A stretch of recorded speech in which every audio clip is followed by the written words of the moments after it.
My 600 Pound Life has some of the most toxic, rude, and downright disgusting people ever featured on reality TV shows, and I've covered tons of them on my channel. But in this video, I want to showcase the worst of the worst, and we'll start with the dumbest star ever on My 600 Pound Life, Schenee Murray Hawkins, who claimed that God will help her lose weight and told Dr. Now that she knew more about medicine than he did. From blocking Dr. Now's number after claiming that God is going to help her lose weight, to blaming her massive weight gain on water weight, Schenee Murray Hawkins is frankly one of the most infuriating and disgusting patients ever to feature on My 600 Pound Life. And it led to her having one of the shortest journeys on the show, but her antics carried on after, as she bragged about her disability allowance. Baby, I get paid to sit on my ass. Can you say that? To start with though, Schenee is completely bedbound and relies completely on her husband to take care of all her needs. And when I say all, I literally mean all of them. My weight is ruining my life,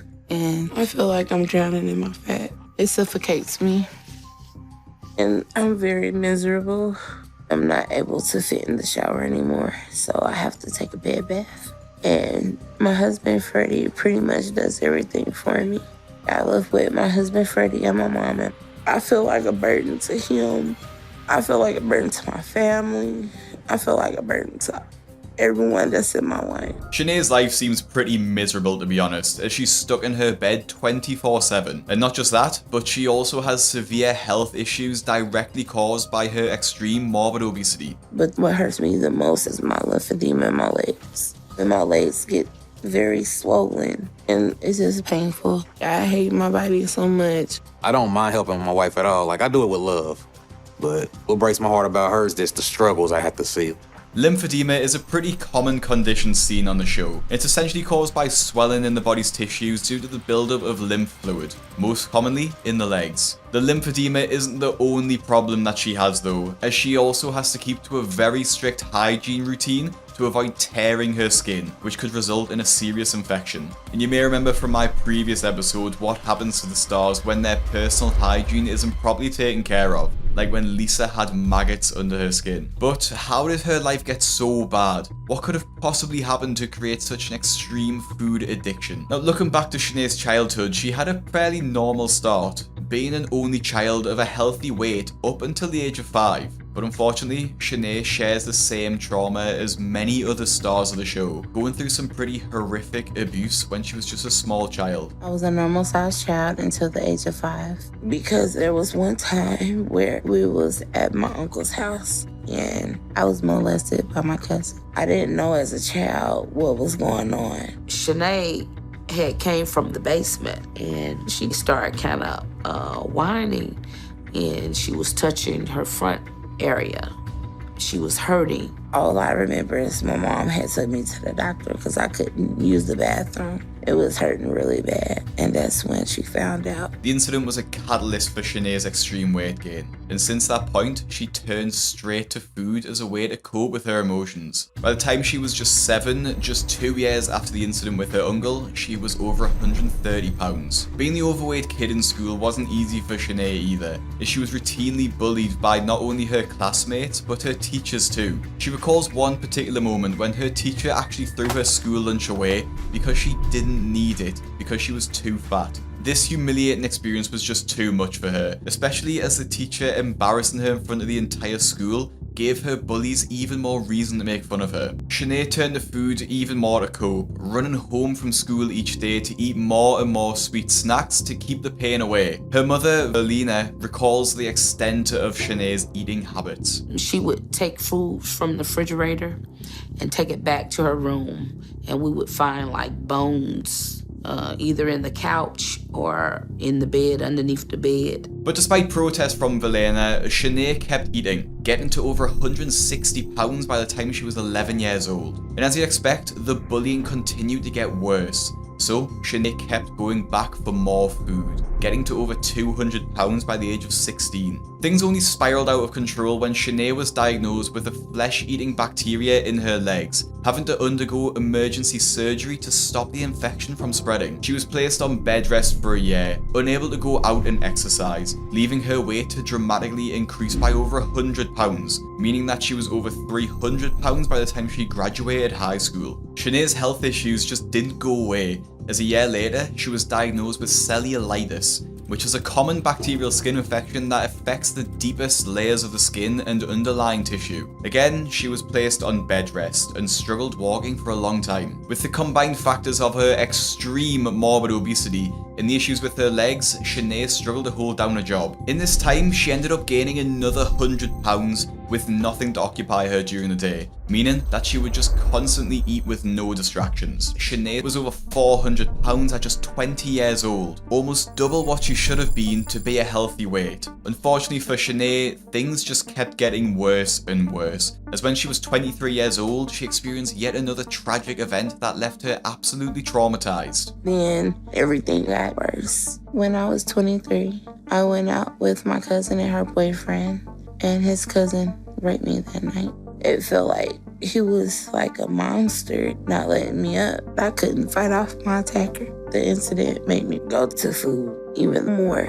And by eating and staying big, I did feel like it would protect me in some way. Like, I'm gonna be this big so nobody will want to talk to me. The incident meant that Schenee would just keep eating and eating as a way to cope, getting to over 500 pounds in just a short time after the attack. Now, 2 years later, she met her now husband Freddie, who admitted that he loves plus-size women, and Schenee was exactly his type. The couple hit it off straight away, tying the knot just a year later, even though Schenee couldn't fit into any wedding dresses. A few years into their marriage, the couple experienced a lot of heartbreak, as Schenee had 2 miscarriages, leaving her absolutely devastated.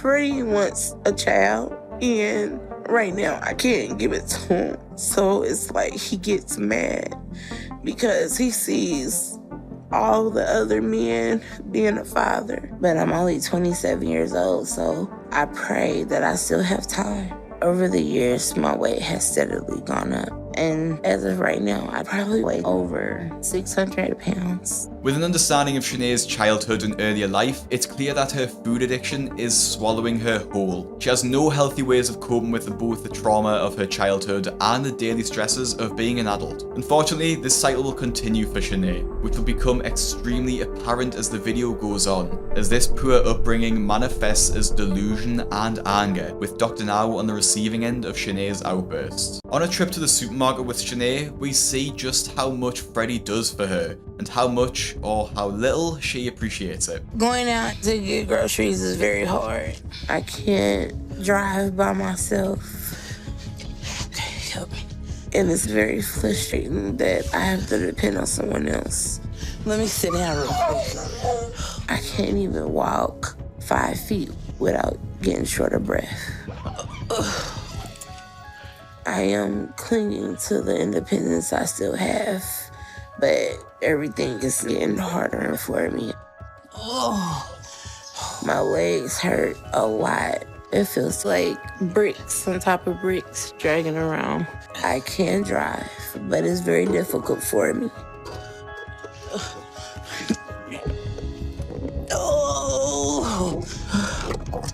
Okay, there we go. 1, 2, 3.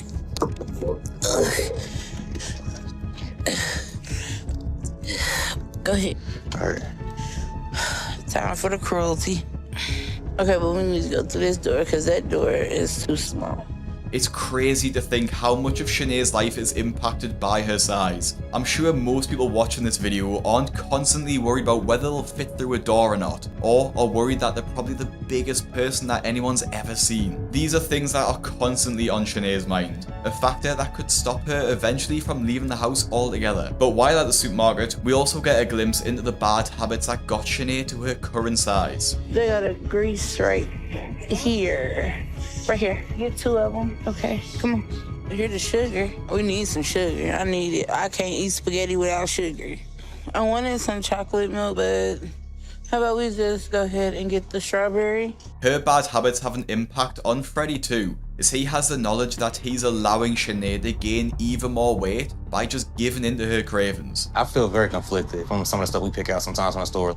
They really are the worst foods for us. Anything that she desires, she gets it. If I don't get it where she wants, she'll be pissed off and like she'll get really mad. So just get it for her because I'm afraid to tell her no. My must-haves are macaroni and cheese, grease for frying foods, and I have to have sugar. I have a nervous breakdown when I don't have sugar. After doing the food shop, Schenee gets hungry, so immediately drives to the fast food drive-thru. I don't know about you, but when I've just done a food shop, the last thing I think about is going to get a takeaway, because I've just spent nearly £100 on food already. I would literally just go home and make something with the food I've just bought. But for Schenee, it's entirely different, as soon as she starts craving food, she needs it now. Fried shrimp is one of my favorite foods. I have cravings about 3-4 times a week. I know a big peasant bar probably look at me like, look at her, she's so fat. But I don't care right now because the food good. The hell with them. When I'm eating, I do feel happy. All my frustration is gone. But I don't have self-control. I feel like since my body is bigger, that I have to eat more than others. I'm done. In a last-ditch attempt to save her life and to start a new one with Freddie, Schenee prepares for the 2-day drive to Houston for her appointment with Dr. Now. As the journey will be very uncomfortable for Schenee in a normal car, the family hired a van so she can lie down in the back for the long drive. And when Schenee finally completes the journey and arrives at her appointment, she's straight up on the scales to finally know how much she weighs after years of being in the dark. And safe to say, she and her family are absolutely shocked at the figure. Oh my God. 665. What are you doing, Schenee? I don't know. I don't know what I could be doing wrong. Schenee. My weight is 665 pounds. It was very surprising. And I don't know what the doctor's gonna say. During her appointment, Dr. Now explains the danger that Schenee is in, trying to get through to her that if she doesn't stop eating, she will eventually keep gaining until her body just can't take it anymore. And at this rate, it's feasible for you to end up getting to 1,000 pounds within the next 5 years because you would likely become bedridden after gaining another 100 pounds. And at that point, you're gonna gain weight much faster. On the standard 1,200 calorie a day diet, Dr. Now gives Schenee all the tools she needs to start losing weight. He also urges her mother and Freddie to not give in to her demands and to only give her food allowed within the diet. A month later, Schenee is trying to make progress, which is just a common excuse on the show when the star isn't really making much effort and isn't following the plan. On my diet that I have, it's like, okay, I can only eat this, I can only eat this. So it's hard. I know this is bad for me. And I'm trying to stick to the diet, but it's very hard. It's gonna be difficult for me, but I want to try. It might take some time, but I know I could do it. So far, it's only been "I'll try" and "I'll work on it" and other vague statements from Schenee, never really a straightforward "I'm doing the diet," something that we're gonna see more of. After missing her follow-up appointment with Dr. Now, it's difficult to say if Schenee is really serious about losing weight. One of the reasons she missed the appointment was due to the drive, as it's a lot of pressure to put on her family to take her there. So Schenee decides to move to Houston with Freddie, and 2 weeks later, they find an apartment and begin the move. But the stress of the situation brings out a darker side in Schenee, and the issues with her relationship with Freddie start to show. Freddie, wash me like you wash yourself. That's what I'm doing. You spent 2 hours in the shower. Come on. All right, let's not argue, please. He does stuff to get under my skin, so it makes me mad. Did you look under the sink? Yeah. Okay, look by the refrigerator under the sink. Yeah, all the bleach is gone. Exactly, because you didn't look. I did look, but ain't nothing under there. Me and Freddie argue because he doesn't listen to me. Freddie needs to grow up and be a man. All right, so that's your lucky day. Squid this left. Didn't I just tell you that? Well, I couldn't find her. What, you get an attitude? I didn't get an attitude. You screaming at me. I'm looking out for you. I appreciate it. But you don't never look out for me. Really, I don't look out for you? Okay. Keep taking shots at subliminals. How much time do you spend in the shower? 2 hours, right? Not every single day. Okay, but not every day, but you do, right? You ain't never did it. Yes, I have. Freddie, when? Schenee, can we please When? Answer my question. We really ain't got time for that right now. When, Freddie?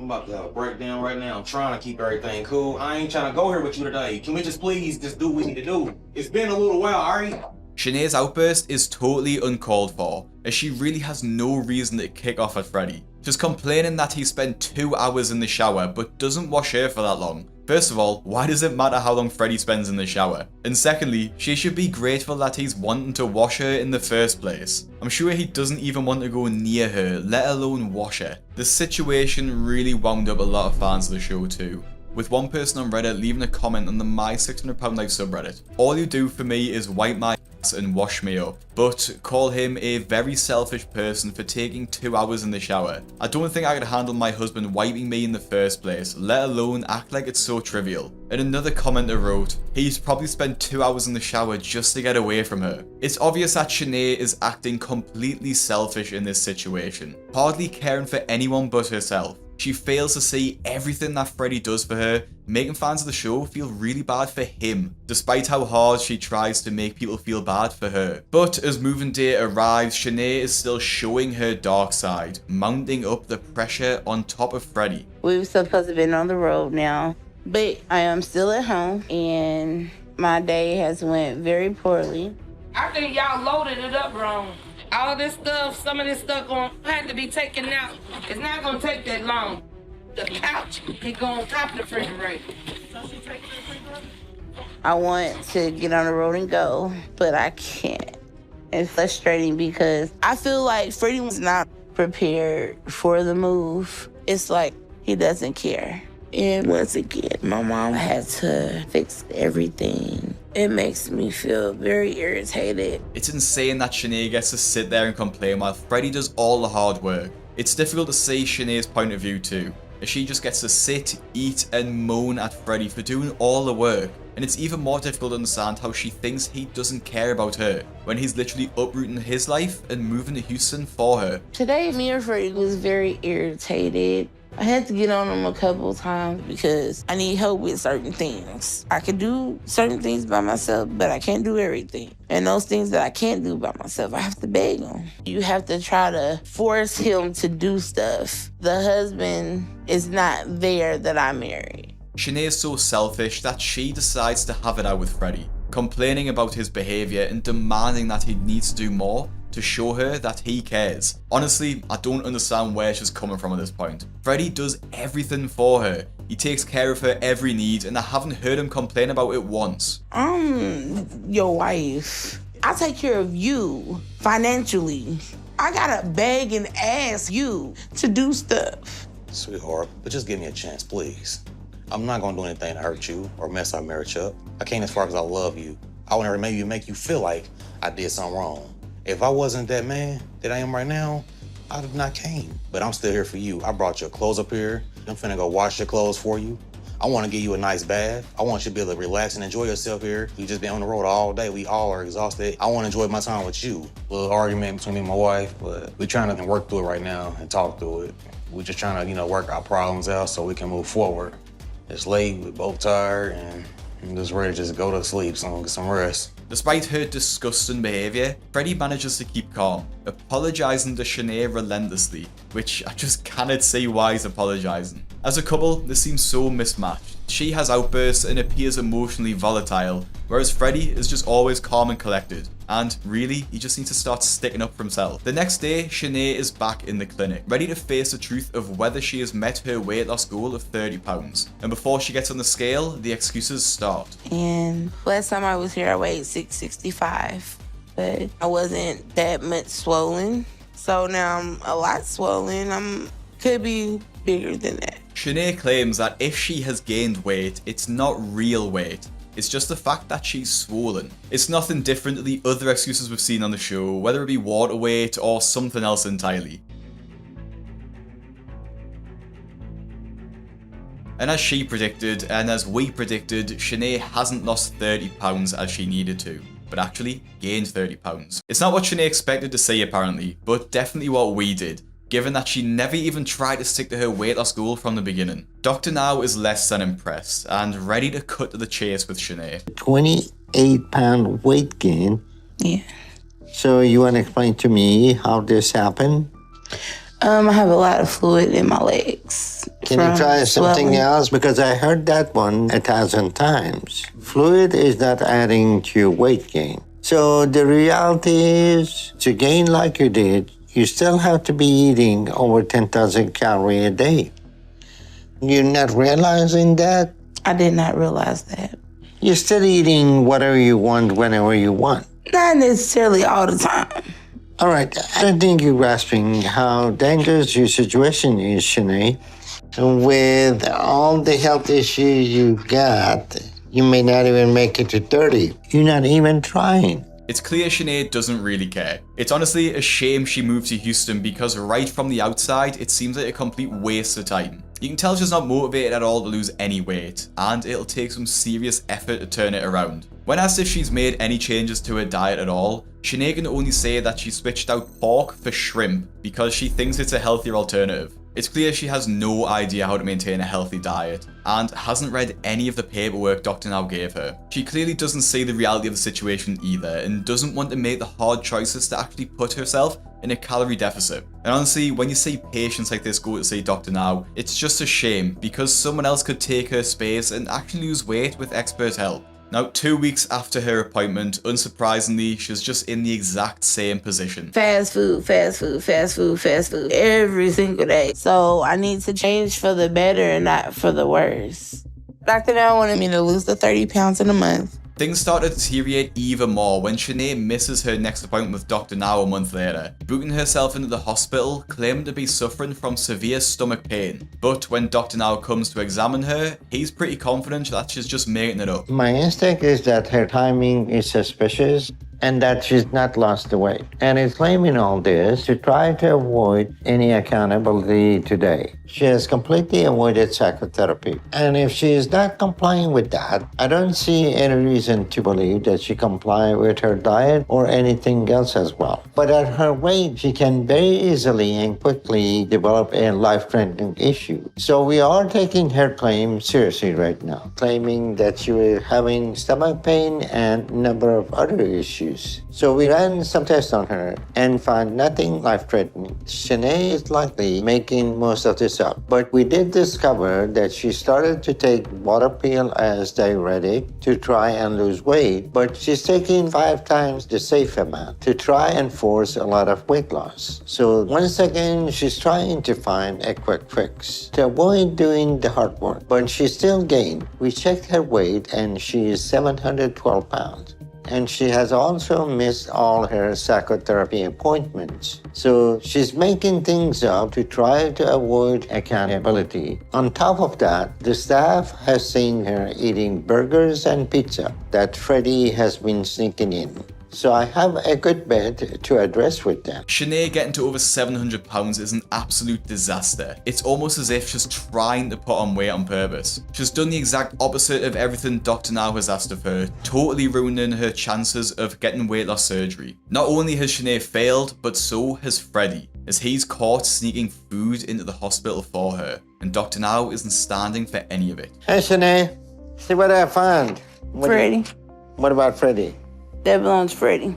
Schenee, the lying need to stop now. Okay, Schenee, here's the situation. Okay. For 4 months, I have seen you from day one. You haven't lost any weight. Plus, the hospital staff not only seen you eating pizza, but burgers, and then you smart enough not to throw it to your own trash, throw it to somebody else's trash. It was me that ate it. She didn't eat any of that. You both need to stop lying. You came here to have weight loss surgery. You haven't lost any weight in 4 months. Why? I'm telling you, doctor, I got water weight. You should have lost 130 pounds by now. Are you eating this junk and you keep lying to me? She didn't eat I'm it. not eating any of that. You keep repeating the same lie. She didn't do it. Telling you the truth. Like I wouldn't lie about that. Like, she really has been working for it. We are pissing you off. We're working everything. We're giving you every tool to lose weight, and you're telling us all this lie. You know you're not doing what you need.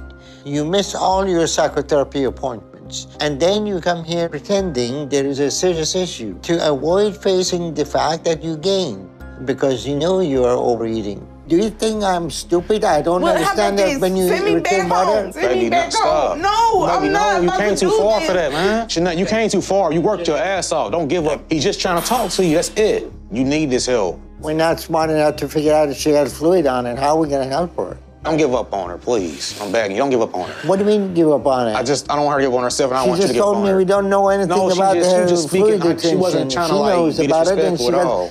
Schenee, what are you facing is shift of fluid from gravity. Your blood tests show that you're not retaining water. You're getting shift on your tissue because of the fat that you got. The water is not coming from the air. Don't you think everything is because of your weight? Yeah.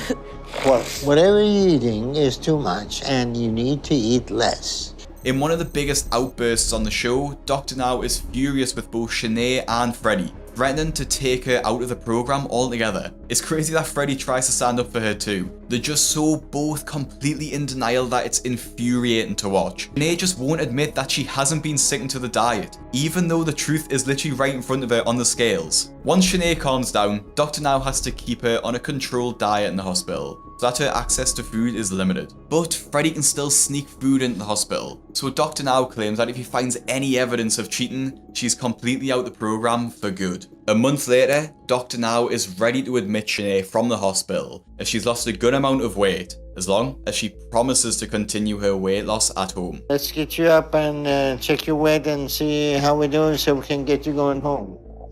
All right, this is all zeroed. Here comes the moment of truth. One more time. All right, this is 621 pounds. That's 91 pounds in 1 month. All right.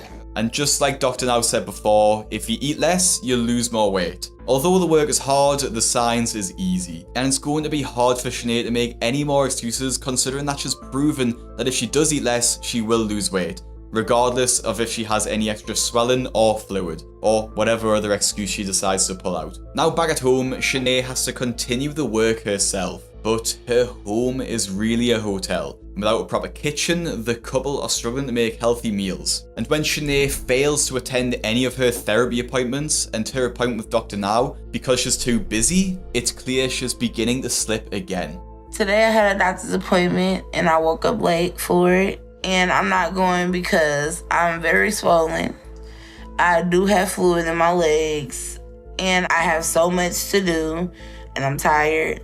About time I get done running around and doing everything I have to. This is one excuse I just really can't stand. Why did she wake up late? Why not set an alarm? What else could she possibly have to do? Her appointment should be her priority because she literally doesn't have a job. And I love how she says she has to run around all day. And we all know she probably won't even be walking, let alone running. When Dr. Now calls to see where on earth Schenee is, her response is one of the most bizarre things I've ever heard, and you really won't believe it. Oh, tired, doctor, tired. I just literally got into my apartment yesterday, so I'm not going to be able to make it today to my doctor's appointment, but I did reschedule. No. You were supposed to lose 30 pounds by today. Mm-hmm. So I think this is just another excuse because you know you have been overeating again, and you probably haven't lost any weight. Yeah, I probably haven't lost weight. Yes, you're right. But I just literally got into this place. I haven't had time to start eating healthy. I haven't had time to do anything. That is no excuse for you eating as much as you do. I don't eat that much, but I do have water gain. And you tried to say, no, that is not fluid, but it is. I know my body. I've been in this body for 28 years. Schenee, you've been in that body for 28 years. But I've been practicing medicine for twice that amount of time, and I know what I'm talking about. Your weight is not a result of water, it is a result of fat, okay? So how many times do we have to go over this? And I understand that, but certain things you say is not true.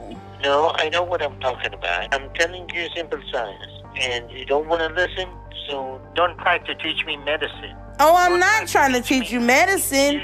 But I'm trying to teach you about my body. Okay, can I ask you a question? Do you believe in God? What does that have to do with this discussion? What I'm telling you is not a matter of faith. It's a matter of medicine and science and physiology. And I understand that, but do you believe in God? This is medicine. Well, I believe in God, and I believe that God is going to take me as far as He wants me to. He put me on this earth, If he wants me to have this surgery, he will. And if he doesn't, I won't. It's in his timing when this is going to happen. God isn't going to just remove the consequence of your bad behavior. I don't have a bad behavior. Okay. I just asked you, do you believe in God? Schenee, what you're saying is a bad delusional state. Bad delusional state? Really? This is not no bad delusional state. This is not no psychologic eval, anything like that. I asked you, did you believe in God? And I don't want to have someone work on me that I cannot trust, because this is my life. Okay, this is your life and you're not handling it very well. That's the point I'm making. You're not the only doctor, sorry to tell you, Dr. Nazardin, that also helps with weight loss. There is a lot of doctors that does. Yes, you might be a good one, but there's nobody in this world that's great and that's perfect. What does that have to do with the advice I'm giving you?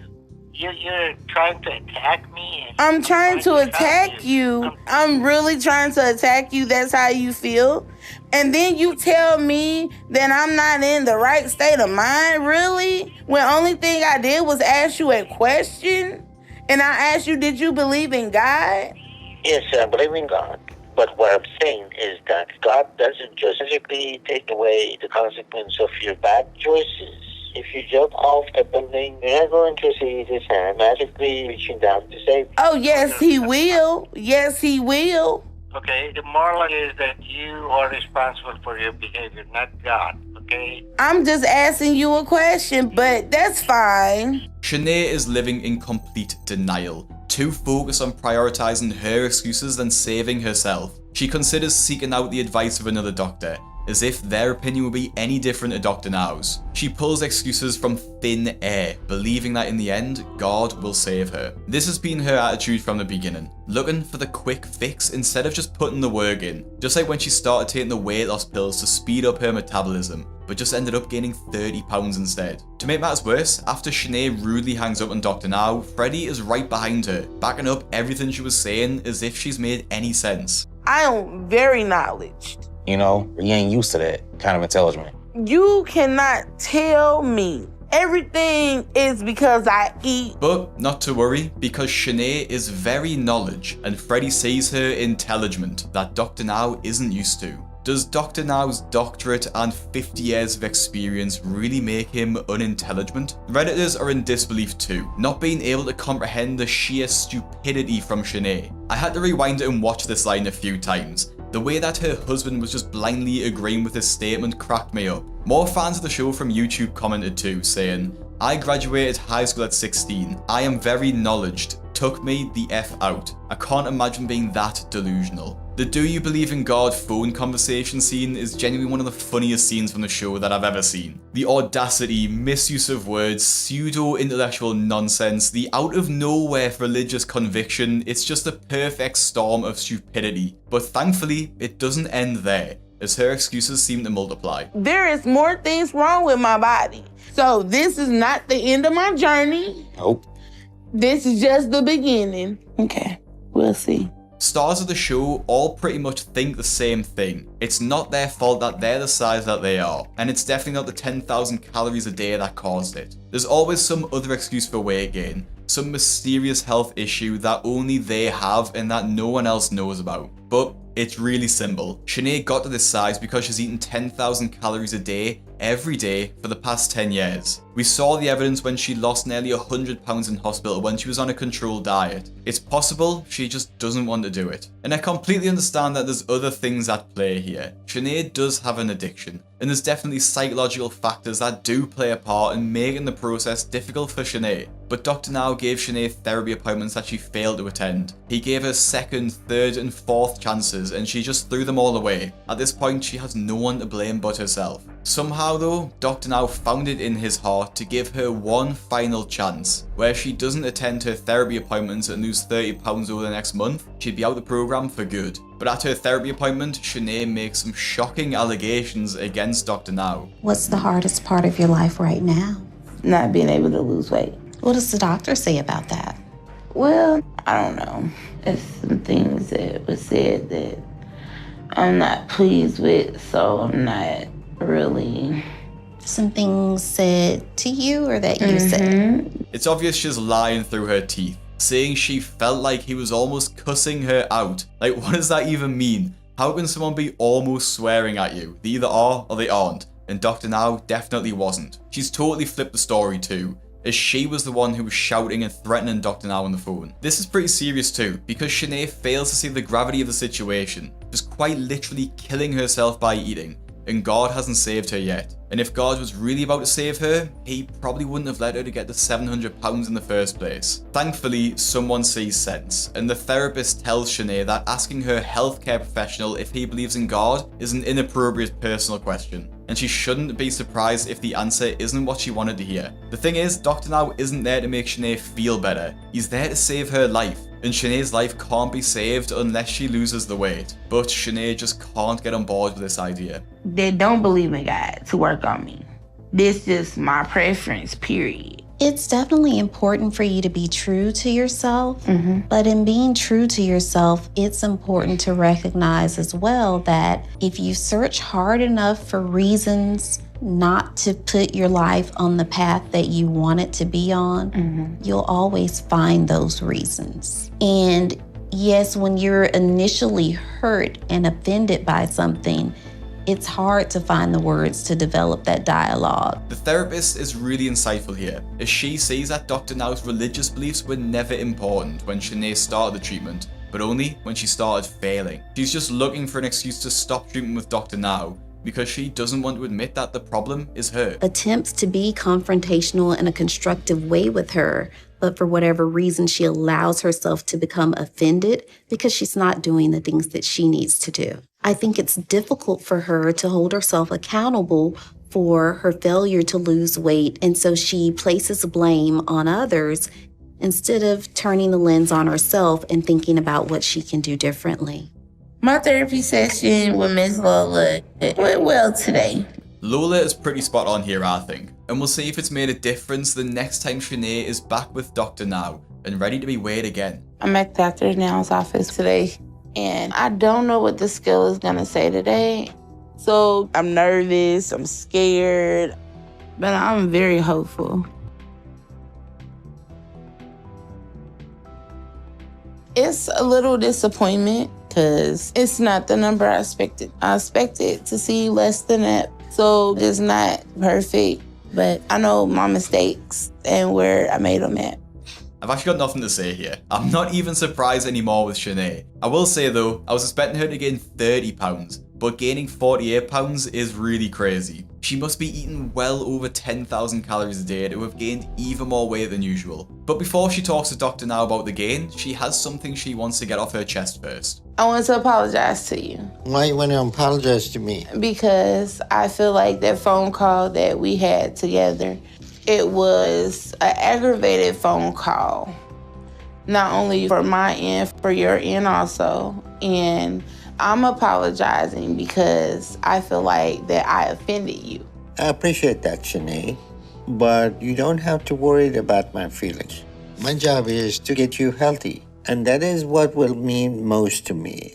But instead, you gained 43 pounds in past 2 months. So if you want to apologize, do it by making progress you need, okay? I understand, but I'm apologizing for my end. Okay, apology, I will accept it when you lose your weight. I need to see action.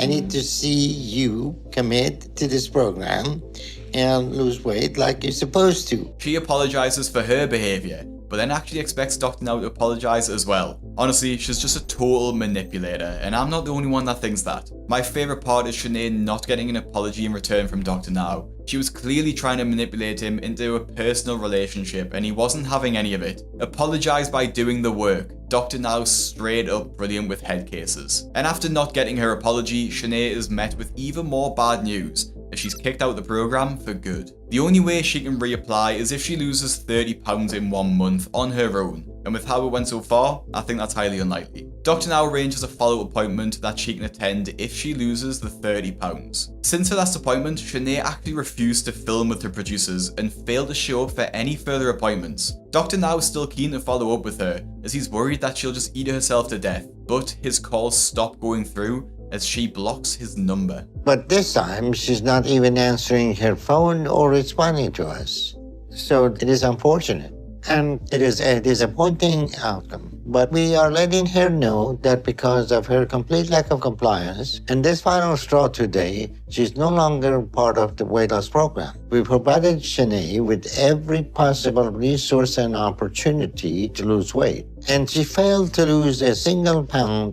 And outside of a controlled environment, she continued to gain the whole time. It will hopefully not take her body getting to its limit. The show normally ends with a few words from the star on what they plan to do next, but for Schenee, as she refused to film, we don't hear from her again from the show. So, to find out how she's doing today, I had to do a little bit of digging, and I actually found her YouTube channel, where she's posted videos as recently as January 2025. The recent videos are just really strange, to be honest, and are just camera footage with unrelated captions. Surprisingly, Schenee was actually able to have a baby too, but I'm not entirely sure who the father is, as she and Freddie are no longer together. Mommy and baby, wake up. This is what we do. Yeah. Say boo. Say what's up, everybody. Say what's up. Thinking about the baby's life when its own mother is in such a state is too much, and people on Reddit definitely agree, all concerned for the health and safety for her child. That little boy is in my prayers. I pray that DCFS get involved and assist Schenee with some parenting classes, some infant resources, and to make sure that that little one is taken care of. I do not trust that they will take care of that baby properly. And outside of some TikToks of her bragging about not needing to work, there's been no new updates from Schenee, but we can only guess that she's still grappling with her addiction. Schenee was one of the most infuriating stars on the show, up there with the likes of Penny and Steven, whose attitude and excuses were infuriating to say the least. From blaming her boyfriend for not losing weight and faking falling over to get her own way, Maya from season 7 might just be one of the most manipulative stars ever to feature on the show. While she secretly ate thousands of calories, Maya blamed everyone but herself for her weight gain, and cried crocodile tears when she didn't get her own way, and her awful behaviour is apparent right from the beginning of her episode. Maya Radnovich is a 33-year-old from Oregon, weighing in at well over 600 pounds. Her weight is such a concern that she goes to sleep every single night scared she won't wake up. When I wake up in the morning, the first thing I do is I thank God that my body didn't give out during the night. Because my health is so bad now, I never know when my body's gonna hit its limit. Normal tasks are totally out of the question for Maya, as her body simply can't handle walking around with so much extra weight to carry. So, she heavily relies on her boyfriend Christian to take care of her. Showering is a monumental task, leaving her so tired that she can't even dress herself afterwards. I'm so wiped out at this point that once I get my underwear on, I have to have my boyfriend Christian, who lives with me, help me with my socks and pants. It's embarrassing to have to even ask. Christian? Yeah. Will you please come help me? Sorry. Thanks, honey. You'll notice that Christian looks to be a pretty healthy weight, which makes you wonder what Maya is eating to get to her size. Well, Maya keeps a huge secret, never telling her boyfriend what or when she eats. With Christian, he doesn't know when I go to get food because I get dressed to go out and I tell him it's for errands, but it's a lie because the only thing I'm going to do is eat. Food fulfills me in a way I can't even describe. There's nothing in my life that can even come close to matching it. And I'm worried about what Christian would think of me if he knew how much I actually ate. So I just try to hide it and go out on my own. Not to sound harsh, but I don't think Christian would exactly be surprised if he found out what Maya was eating, considering her size. One thing I do think he would be surprised about though is the amount of money Maya will be spending to fuel her habit. I'll go to 2, 3, 4 places, but the first meal is always the most important one because I always get what I'm craving first. Can I get 2 sausage burritos, a bacon, egg, and cheese, and a sausage muffin with egg? $9.31 for soda, thank you. Thank you. There's no words for that feeling when you taste something you love. Going to 4 to 5 fast food drive-thrus must cost at least $100, maybe even more, and Maya is doing this every single day. To make matters worse, it's not like she's going and getting one meal from each place, she's getting several. So she's getting over an entire week's worth of food in a single day, all while Christian is none the wiser. As soon as the first meal is consumed, Maya is immediately on the hunt for the next one. Food addiction works the same way as drugs or alcohol. You're just constantly chasing that next high, searching for the next hit, hoping that it's better than the last. While drugs are illegal, food is cheap in comparison and easily accessible. But food is so much more difficult to quit than drugs, because you can't just stop eating food cold turkey. You have to change your entire mindset and lifestyle and realize that if you want to make a change for good, you will never be able to eat that way again. That's why most people on the show don't end up losing any weight, because they just can't accept that they have to give it up and they won't be able to eat what they want anymore. And food has always been a central focus of Maya's life, as her Serbian heritage places such a high value on food, as her mother Anna explains. In our culture, basically, to show love is to have a lot of food on hand.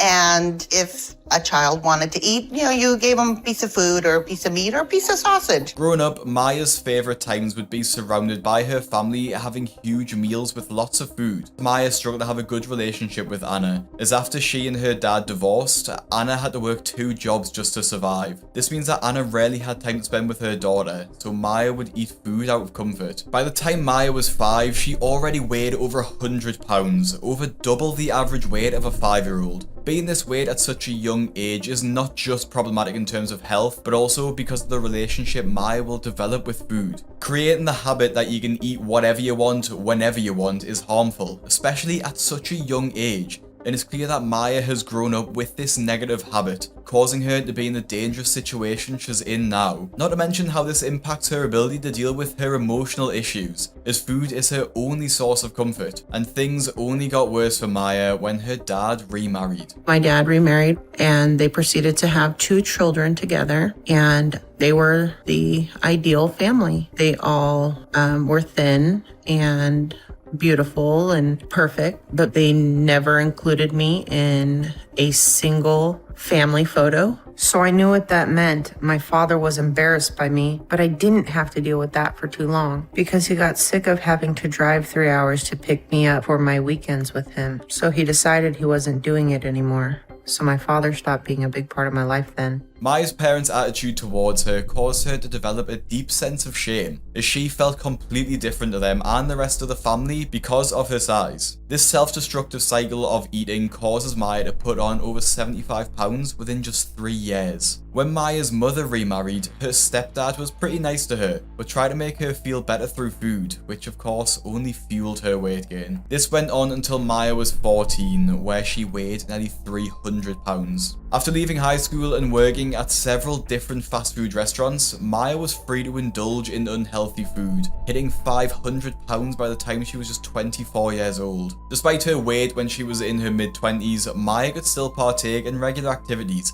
and even dated people. After meeting her boyfriend and falling in love, the couple planned to get married, but what should have been a happy life event became an upsetting ordeal. Maya couldn't fit into any wedding dress, and realized because of her weight, it was unlikely she could have kids. After being engaged for over 4 years, Maya's fiance realized that he didn't want to be with someone that couldn't have children. So he decided to end the relationship, leaving Maya devastated. This breakup fueled her eating habits even more, as she was depressed and felt incredibly lonely. During this time, Maya rekindled her relationship with her mother and decided to get back out into the dating scene, eventually meeting her now boyfriend Christian. Shortly after we started dating, he offered for me to move in with him. So I did, and my relationship with him has been great. My weight never bothered him. He says it's not a big deal to him, but sometimes I feel like it is. Since I've been with him, my health has just gotten worse and worse. And I feel awful because it seems like Christian immediately had to become my caretaker in a number of ways. I just can't do a lot. It's hard. He really wants children, and I can't give him children because of my size and weight.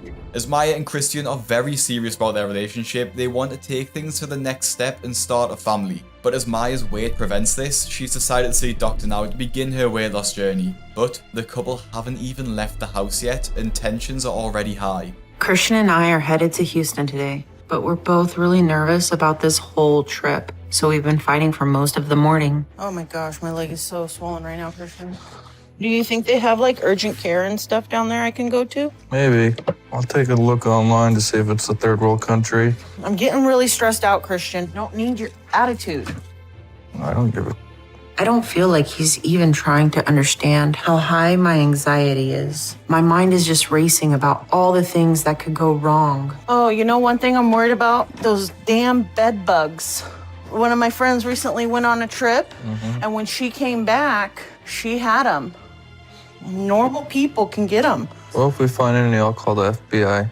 Christian, stop. I don't feel like he's taking any of this seriously at all. I'm just trying to keep as calm as I can and work up the courage to do this. So a little help would go a long way right now. It's definitely a tense morning for the couple, especially as Maya starts to lose patience with Christian. From how he's acting, I honestly think he hates Maya, as he looks at her with just complete disgust. I need my phone, please. Where's your phone? In my purse. I need to check my flight. Where's your purse? Christian? Really? I don't know where your purse... Get off your phone. I don't know where your purse is. Be a part of this. Where the is your purse? Your It's purse right is next to you. I left it right next to you. Your purse is not right here. Here.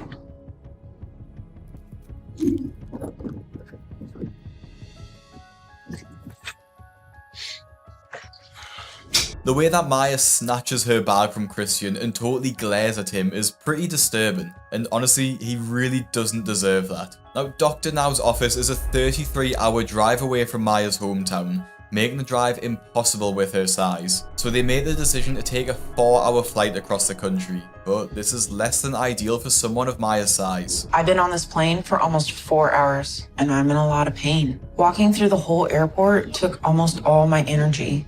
And I haven't been able to relax or get any rest on the plane because of how cramped and uncomfortable this is. I just hope we land soon and it doesn't take too long to get off. But after the flight, Maya runs into a spot of trouble when looking for a place to rest. If you need to sit down, let's sit down.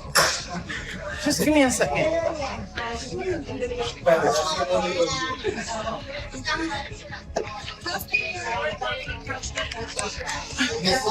Chairs don't move. Holy they don't. I found one. It's small, but I don't care. Oh, my hip. Oh, it hurts so bad. Let's take a break. I hurt. I'm hurting. My legs hurt. They're so swollen. And my hip is out. Just take a minute. This is upsetting me that I'm not being able to do what I want to do. Like, just walk to the damn thing and get my stuff and go on with my life. That's a big airport, Maya. Somewhere new, it's big. It's a lot. All right. Not being able to find a seat that's big enough for Maya to fit on must be embarrassing, and there's no doubt she's uncomfortable after such a long flight. This is so much more walking than I even realized I was going to have to do. And how far everything is really frustrating because I called both the airports before I left and asked them about how far everything was and how much walking there was. So, and I'm upset right now because my legs hurt and the lady lied to me about how far it was because I would have made other arrangements for me to get here if I knew how far it was. I understand that I'm a big person, but it doesn't give people the right to lie to me. I need to go get a car. I just need to get all this over with. If I could just make it to get the car, it should be easier from there. Maya is clearly irritable with Christian, even though he's doing everything he can to help her. She even blames the airport staff for not warning her of the distance between the terminal and the baggage claim, which is just completely insane. Her selfish nature is really starting to come out here, and I'm sure that we'll see much more of this as time goes on. Things only escalate as Maya finds out that the car rental company doesn't have any available SUVs, something she requires as she struggles to fit in a regular sized car. She doesn't act like a normal person either, and she basically throws a fit for not getting what she wants. It says go in and go down the stairs. Yeah. Good, how are you? Reservation today? Yeah, I have one. Radonovich? For a large SUV? I can't believe this. They don't have the right car reserved for us. This is completely ridiculous. I literally cannot believe how much wrong information has been given to me about today and how so many people can screw up. We had a large SUV reserved, and they say all they can give us is a regular sized car. But it's not an issue about what I want. I may not even be able to fit if it's too small. Ow. Are you gonna fit? Oh, Christian. No, I can't get up. Okay, hold on. Don't stress. Worst thing you can do is freak out. I'm scared. Don't be scared. Please. Come on. Hang on.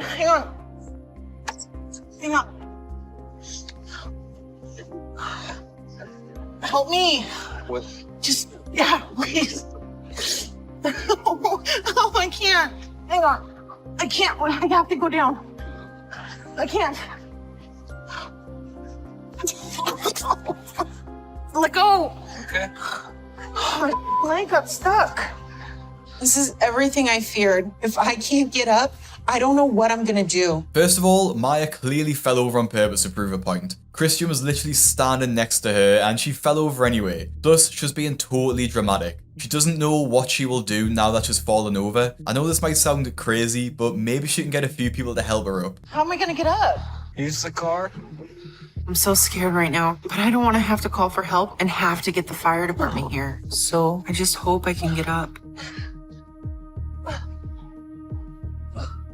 Christian, Yeah, what do you need? please. Yes. Okay. Okay. Why are you crying? Because that was really hard and embarrassing. You don't know how embarrassing that was. I'm sorry. I need to go in there and make a scene. Don't make a scene. The funny thing is, Maya got up from the fall really easily and barely needed any help at all. She's totally going out of her way to make this an issue. And while I understand she booked an SUV because she can't fit in a normal car, there's a way to go about things and treat people with respect, which Maya clearly isn't doing, especially as she's about to make a scene on purpose. I'm not the only one who sees it this way either, as there is an entire post on Reddit dedicated to how fake the fall was with the rental car. This isn't acceptable at all for them to do this to me. I have to have something I can fit in or we're gonna have a big problem. I'm already completely worn out.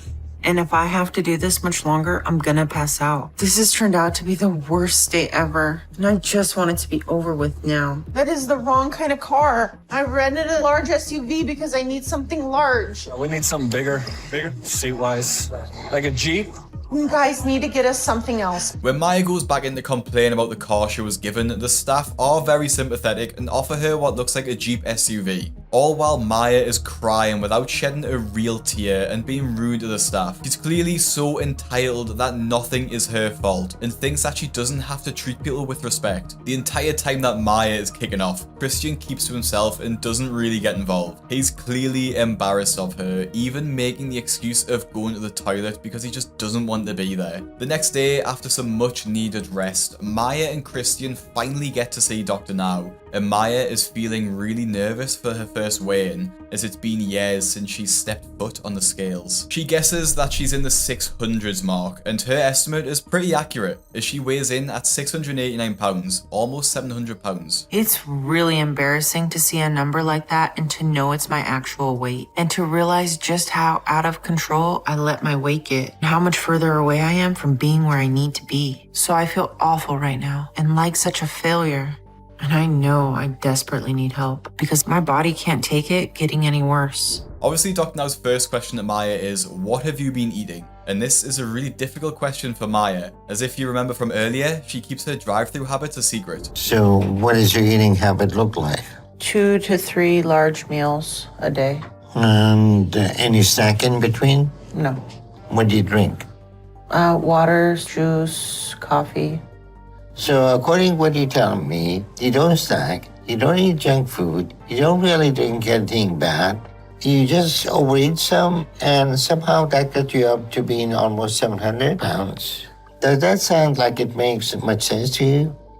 Because it's not making much sense to me. So part of the problem is that you're used to lying about your eating habits. But the scale doesn't lie, so you shouldn't either. This isn't gonna work if you're not honest with me. Got it? Okay. It's actually crazy how Dr. Now is able to see through patients' lies straight away, forcing Maya to confront and admit to her bad habits. The first step of overcoming any addiction is always the hardest, because you have to admit that you've got a problem. This is especially difficult for Maya, as she would have to own up and tell Christian about her fast food habit, something she's incredibly ashamed about. Now, Dr. Now puts Maya on a 1200 calorie a day diet, which means she should be able to lose at least 100 pounds over 2 months. Now, finding low calorie meals to fit weight loss goals is really difficult, and that's why I created the Fat Loss Kitchen cookbook, curated with meals specifically designed for weight loss and high in protein. The cookbook is being endorsed by the likes of Sean of Steel, who's lost significant amounts of weight himself. You can try the cookbook for yourself or visit the link in my bio visiting fatlosskitchen.com. Remember to sign up to our newsletter, as it's completely free and we send you healthy meals every single Friday. Use code Craig at checkout for your coupon to get 15% off. Thank you for the support, and let's get back to Maya. When asked if she thinks she can lose the weight, Maya just replies that she will try her best. This situation really is life or death for Maya, as without serious intervention, she only has a life expectancy of around 2 to 3 years because of her health conditions associated with the weight. Christian is really supportive of Maya and really interested in the weight loss program himself. What's the most weight you've seen someone lose on a 1200 calorie in 1 month? 120 pounds. Really? In 1 month? Yeah. Wow. Yeah. That's wow. Blown away by that. That's crazy. Yeah. So 100 pounds in 2 months should be no problem for you, man. You can lose that. Will there be a shock to her system? Like just immediately let's say she just immediately goes in 1200 calorie. The system is pushed to the limit and we're gonna take a load off of it. All right. Oh. Okay. Okay. I get it. Yeah. It's I like understand. reversed. Yeah. So stick with this diet, Maya, and I'll see you both soon. Despite his interest and support of Maya, it obviously doesn't think Maya will be able to lose the weight, probably because it's such a massive number, but also because he knows her obsession with food runs so deep. A few weeks into her weight loss program, when she's back in Oregon, Maya starts going to the gym to exercise with a group of her friends. Not just to do something active like this, but to be doing it in public. I think it just goes to show how determined I am and how far I've already come. One more, Maya. Let's do it. Woo. And 10. Good job. Good. That was great. This isn't as bad as I saw it in my head. It's encouraging to feel like I can do things like a normal person and to see my hard work paying off. But, like you'd expect, it doesn't really last very long, as after just a few minutes, Maya has a dramatic episode and needs a break. My heart's really racing. Where should I sit? Yeah, because I'm feeling not so good. Okay, let's go. I need to sit down. I feel really dizzy. I think I went too far because it feels like it was too much. I think I'm gonna pass out. This is really discouraging now. I was so optimistic, and I'm scared I did something to myself because I'm having trouble breathing and my head is killing me. I just wanted to work my hardest because I only have a month left until I see Dr. Now again. And I'm really hoping I didn't seriously hurt myself today.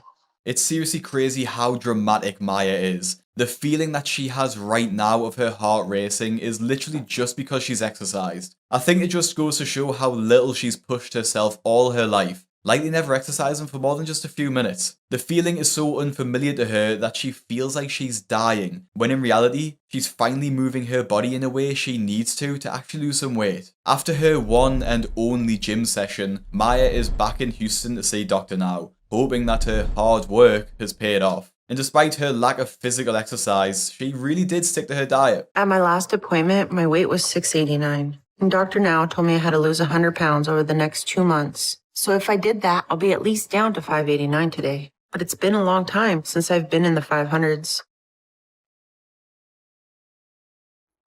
That's amazing. I'm in disbelief that I actually did it. I know it's not exactly 100 pounds, but losing that amount has to be enough for Dr. Now to see how committed I am. So I'm really excited right now. Despite Maya's incredible loss of 93 pounds, Christian appears totally unfazed and disinterested. At this point, I wonder why the couple's even together, as it's clear they don't even really care about each other. Dr. Now's very impressed, especially as normally it takes several months for patients of his to actually start losing weight. Because of her great first start, Doctor approves her for weight loss surgery straight away. But for that to go ahead, Maya needs to relocate to Houston with Christian. As his attitude is totally uninterested, Dr. Now has some reasonable concerns about this. I'm getting the impression that he thought Maya would fail, and he wasn't expecting her to make it to this point. And if that turns out to be the case, then Maya's situation and her move down may get more complicated. But hopefully there'll be no issues, and Maya will be able to stay on track. Preparing for the move down to Houston, Anna wants to say goodbye to Maya, but yet again, Maya throws a fit when things don't go exactly the way she wants them to go. I don't think I want to stay till the end because then I'll be a blubbering fool. We're almost done. Honey, you still got stuff in the house, and that's going to take a while, so I wanted to say my goodbyes now. I cannot accept them right now. I am busy. I hate doing multiple things. I mean, I have to focus on this, and you're doing this now. Yes, I'm doing it now because that way you're not going to cry, and you're going to be okay, and you're going to get the best help, and I will see you in a few months, and you're going to be okay. Nemma, Stop. I can't do this right now, Mom. Okay, I it's really all right. can't. I'm leaving. Because Anna, I want you to, she can't leave. This is not the plan. We didn't plan this, Maya, Mom. it doesn't, not This is everything not the has to be time. planned. Life We're is not doing planned. this now. Life is not planned. Things Mom, happen. Stop You were talking. planned. Just stop talking. You know, this is why we have family fights. It's because of you. You won't change. You're the one making it tough. No, you are. You're always saying you have to work and it's about money. Do Mom, you need can't money? just wait 5 minutes for us to get this done? Maya. No, I gotta go back to work. It's time to go to work. You'll be okay. Be a big girl. Okay. You're gonna be my big girl. Okay. Christian, it's an adventure that you're gonna be on. Yep. Thank you so much for taking care of Maya. Yep. Time to go to work. I got both jobs today. All right. So, All right, bye, Mom. bye, honey. She is so stubborn that if anyone deviates from the plan she's made in her head, she immediately gets irritable and starts lashing out on people. All Anna wanted to do was say goodbye to Maya 5 minutes earlier than planned, and this is enough for Maya to start kicking off and shouting. I mentioned earlier that driving to Houston would take 33 hours, and as Maya and Christian had to move all of their belongings with them, they had to drive the entire way. With stops to sleep and rest, the entire trip took 3 days. And without the ability to make healthy food on the road, it's obvious what Maya would have been eating. But after this trip, I'm a little concerned because it was really hard to stick to my diet while traveling. And I ate a lot of fast food I shouldn't have. It was already getting harder, but the fight with my mom right before I left was not what I needed before doing something as stressful and scary as moving to a whole other city halfway across the country. And to make it all even worse, me and Christian have been fighting a lot.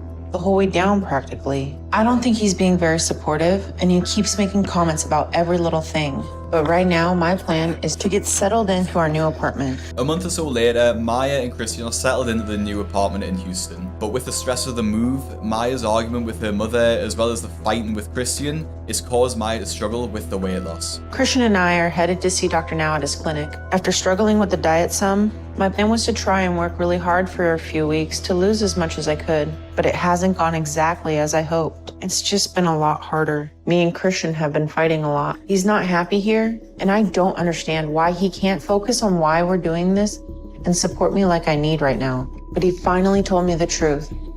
He never thought I would make it this far and we'd have to be down here for a year. Christian's revelation isn't surprising, as we all knew he never thought Maya could do it on her own. I honestly find this really confusing, like why wouldn't Christian want her to lose the weight so they could do normal things as a couple? He clearly doesn't really feel anything for her, and I wonder why they're even together. Now in a phone call checkup with Dr. Now, Maya admitted that she hadn't been sticking to the diet. This made Dr. Now book in an emergency appointment with Maya, asking that she come to the hospital as soon as possible so he could check her weight. As the weight loss surgery is already scheduled, Maya has to stay on track with her diet, as she needs to get down as fast as possible so the surgery could go ahead smoothly. At my last doctor's visit, I lost 93 pounds in 2 months to get down to 596. And when Dr. Now approved me for surgery, he just told me that I needed to keep making good progress, but he didn't give me a goal. So I really hope I've done that, but I am so scared to find out.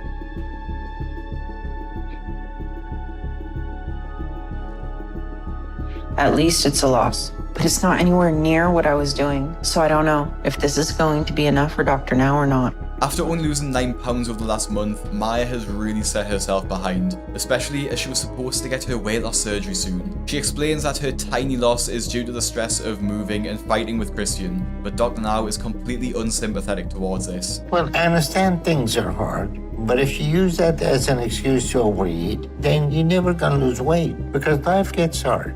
So as sympathetic as I am to that, it's still no excuse. So at this time, I'm canceling your weight loss surgery. But if you want to show me that you're not going to make any more excuses and you're ready to work hard again, then I want you to lose 50 pounds over the next month. Okay.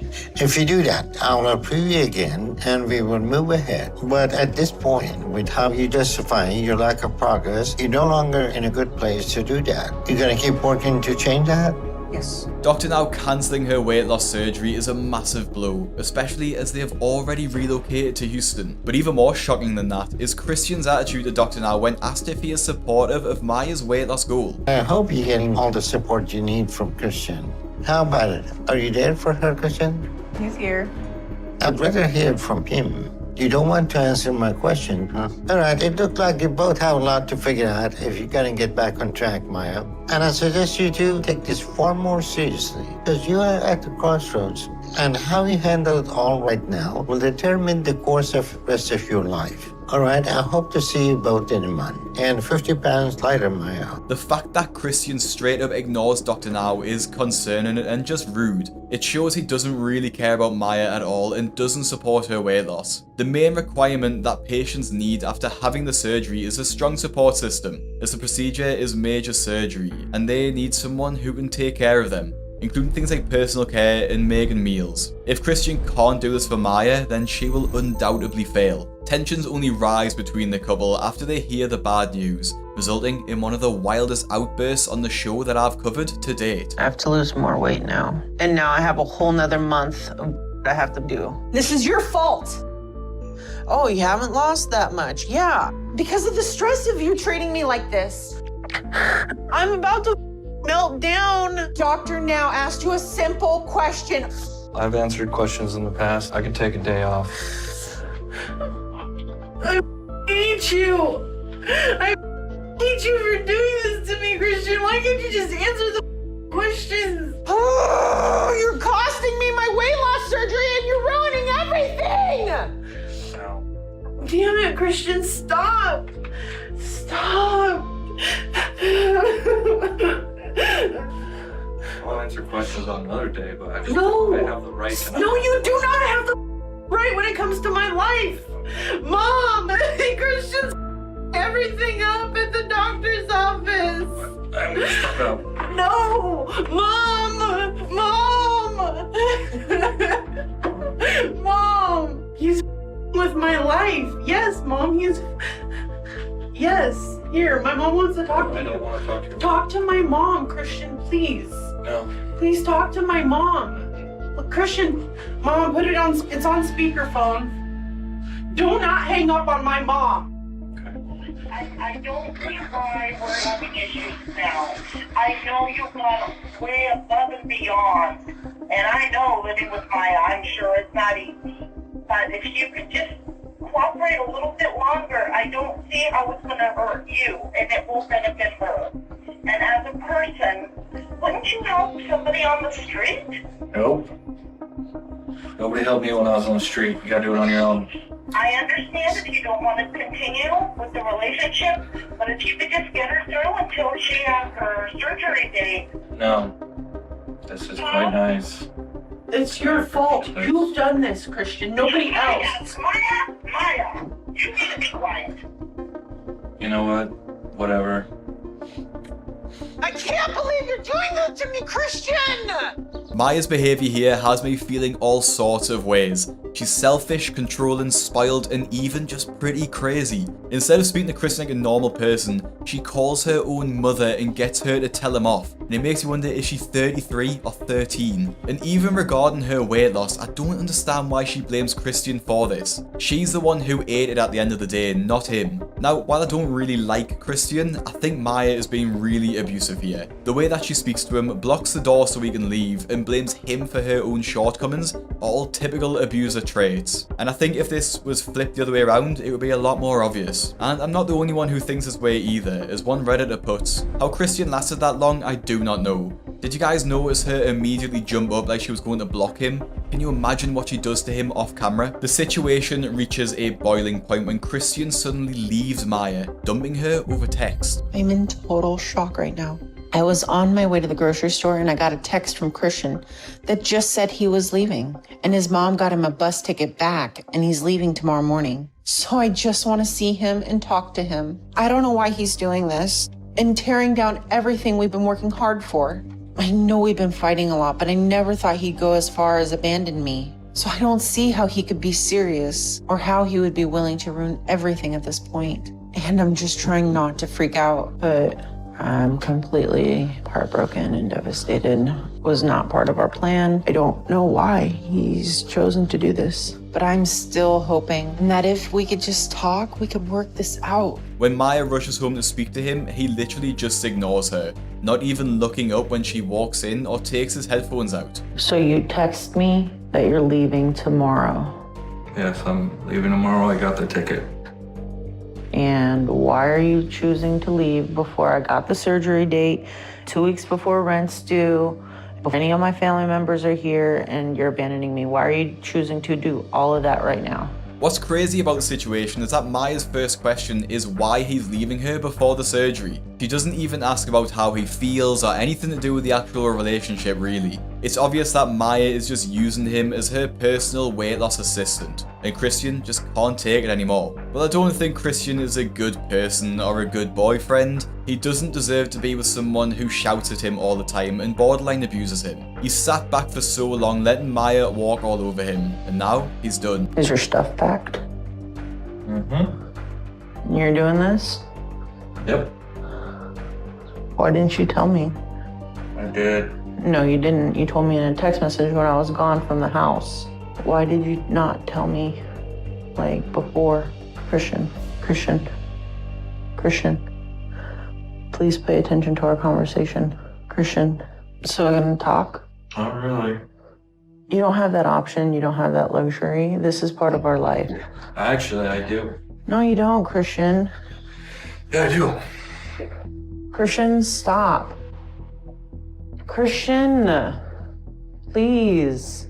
Christian, you owe me an explanation of what's going on. Christian's lack of response shows just how done with the situation he is, sick of Maya constantly baiting him for a reaction. Since Christian has left, Maya's life has taken a turn for the worse. It's been a month since Christian left, and I've been trying to pick up the pieces of my life since then. I have not come to terms yet with the situation. It's still very fresh, and I have not been following my diet. It's just been too much for me and I haven't been able to do it. At this point, it's been 2 months since I saw Dr. Now, but I'm not looking forward to getting on the scale and hearing what Dr. Now is gonna say. Maya hasn't been sticking to the diet, which means she likely won't be able to qualify for the surgery. And to make matters worse, since Christian left, she has no one to help her recover from the surgery, even if she does end up being able to get it. My aunt said she's trying to come down, but I'm worried if he finds out, he'll say I can't do the program without support. I've given up everything to do this, so I can't lose this chance. I really don't know what Maya means when she says she has given up everything to do this. Yes, she's moved down to Houston, but what else has she really given up? She hasn't even given up food. At my last appointment, I was at 587, and Dr. Now wanted me to lose 50 pounds over the next month. But it's been 2 months, so I'm not sure if that means he's expecting me to lose double that. But if it's just the 50 pounds, it would mean I would need to be at 537. But I doubt I did that. I figured I was gaining again. Gaining 5 pounds instead of losing 100 pounds is a pretty sorry effort, and it's obvious she hasn't been sticking to the diet, and Dr. Now isn't as sympathetic as she might have hoped. So how are you doing now? Not very well. Okay, so I take it you're still using food to go? Well, I wanted to feel better, so I went to sushi, and I went to pizza, and I went to pasta. So did food fix your situation? No. So what's the point going back to what you know is hurting you when you have an opportunity to turn your life around? There was none. I know it's that easy to just say no to your old habits, But you do have other options every single time to make a choice not to give in. You can call us if you need our help, and we'll give it to you. Okay. You also have an option to make a choice that doesn't damage your health. So none of this is an acceptable excuse. I'm sorry, but I'm just so stupid. And just as you'd expect, Maya starts crying again with no actual tears. She obviously just does not care, which is just such a shame because she started out so well at the start of the episode. She lost almost 100 pounds in 2 months after her appointment, but since then, everything just went downhill. Despite her lack of effort this time around, Dr. Now offers her a last-ditch attempt to lose 50 pounds in the next month and to start therapy to work through her emotional eating habits. If she fails at either, she will be removed from the program and only be allowed to restart if she loses a large amount of weight. As Maya does still want to be in the program, she agrees to see the therapist and attends her first appointment, delving into some of the issues she was having with Christian. So Maya, what did you feel like in the instant when Christian made the decision to leave you? I felt annihilated and crushed that somebody I love would abandon me like that. And it did lead me to be depressed, and I did feed my depression with food. And then when I had a doctor's appointment, I gained weight. So Maya, it sounds like I'm hearing you say that following Christian's exit, you mindfully and willfully decided that you would engage in a binge. It's interesting how the therapist reminds Maya that she has the power over her own choices, and while she turned to food for comfort, she still does this on her own free will and needs to face the consequences of her actions. So Maya, I'm interested to know, how would you describe your behavior in adult relationships? There's a lot of moments where I'm not proud of the fact that I can be verbally abusive, and that stems, I guess, from my childhood. So Maya, when you were a child, how treated? That's a lot. Maya admitting that she can be verbally abusive plays a big role here, as when she argued with Christian over him leaving, she never once reflected on this and thought it could be the reason why he left her. She's so focused on the fact that she feels abandoned that she never gave any thought onto how Christian would be feeling, showing just how selfish she really is. After the therapy session, Maya basically gives up and says that she's not in the best place to continue with any sort of weight loss program. So instead, she tries to add meaning to her life by doing volunteering work. The first big step I'm taking is doing volunteer work. Hi. Thanks for having me. Oh, I'm thrilled to have you here. Yeah. You brought prizes. That's awesome. The kids love them. The prize basket's over here, and we can just kind of toss them in there. The biggest thing Lila said that resonated with me is owing it to myself to listen to my heart about how I've always wanted to go do things that give back to the community I'm in. Lila said I can find peace by looking outside myself and doing stuff for others, and I want to do that. I'd love to help blow up balloons and tie them. Go for it. Here's Miss Trish. Okay. Hi, Trish. I'm Maya. Nice to meet you. So I've been volunteering to help out at a lot of things in my area. And today I'm going to help a group that throws birthday parties for kids who are homeless. And I'm really excited about that. Because when I see other people's struggles, not only do mine feel smaller, but I also realize that I'm not as alone as I feel. It's nice to see she's doing something other than sitting at home, I guess, but going to the volunteering place and blowing up some balloons isn't exactly radical, and a Reddit user makes a great point on this. I got a very spoiled vibe off her. Everything is everyone else's fault. She liked to blame her mother for working, but in reality, someone needed to put food on the table. Plus, blowing up 15 balloons on volunteer work made me eye roll so hard. Despite not losing enough weight for surgery on the show, Maya eventually qualified for it a few years later after her episode aired. She showcased her new appearance on Instagram where she looks significantly lighter. And while she's likely still not below 200 pounds to be considered a healthy weight, she does seem to be living a nice lifestyle from what we can see on Instagram. It's not surprising that Maya didn't go very far on the show, as she was so selfish that she couldn't take responsibility for her actions and behaved awfully to everyone around her. After totally failing her weight loss program while abusing her entire family, Dr. Now, and even abusing drugs along the way, Angie J is one of the most infamous stars of the show, known for her lazy attitude and disgusting behaviour towards everyone in her life. So you want me to leave my boyfriend, move to Texas, and be okay with that? Oh, here we go. Right. I can't rely on nobody, but everybody relies on me. I have marijuana in my system. Don't play games with me. I know exactly what you have in your system. And it's not just that. There are multiple other narcotics we found. I should have never came here. To start with though, we meet Angie at her home in Ohio, with her weight unknown and her being pretty much bedbound. The life I'm living right now is miserable because I have made myself a prisoner in a room inside of my home. Now, a few years before her episode, Angie used to leave the house 1 to 2 times a week to run errands. But now, as her weight gain has dramatically increased to the point where she doesn't know how much she weighs, she hasn't left the house in years. The extreme weight gain has caused Angie to suffer severe leg pain, making walking long distances completely out of the question, as she can only walk around the house. Needing help for personal care and chores around the house, Angie's daughter Desiree does most of the work for her. Not only does her daughter help, but also the rest of the family who lives with her, including their young granddaughter. Desiree is my caretaker. She's my right hand. She's my best friend.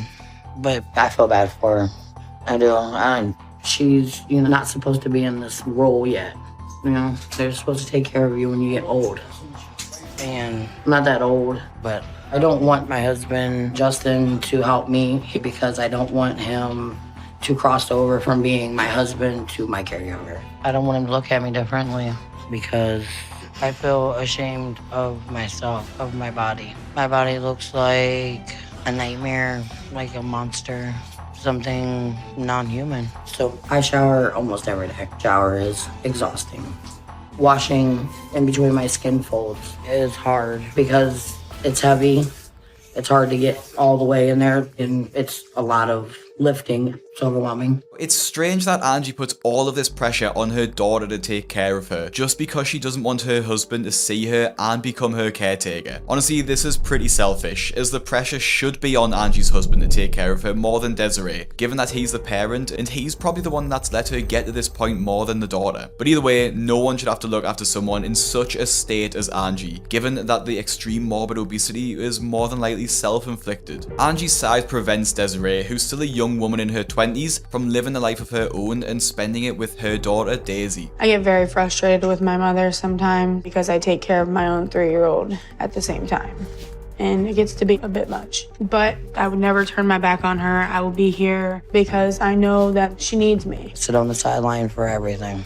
And by the time it's time to eat, I'm starving. I want to eat. Food is the only thing that helps me deal with the misery of my life. And I constantly need it because I constantly need to escape. So we have to keep a lot of food in the house at all times. And I have to have what I want. Now, not only does Angie need to eat constantly, but she can't just have anything, and it needs to be exactly what she wants. Otherwise, she will start to kick off. She gives Desiree a shopping list pretty much every day, because once she has a craving, she needs it there and she needs it now. Angie's brothers also stop by a few times a week to bring her takeaways, which they explain is because they don't have a lot of free time to spend with her, and they like to show their affection through food. When food is tied too closely to emotions like this, it becomes really difficult to break the habit, because in Angie's mind, if her family stops bringing her food, that means that they don't love her. So the cycle has to continue, with them just constantly bringing Angie more and more food. Her addictive personality runs in the family, as both her parents suffered with their own addictions, with her mother being an alcoholic and her dad being addicted to drugs. Their addictions meant that Angie was often abandoned and left to her own devices from a young age. Because of my parents' alcohol, drug abuse, and neglect,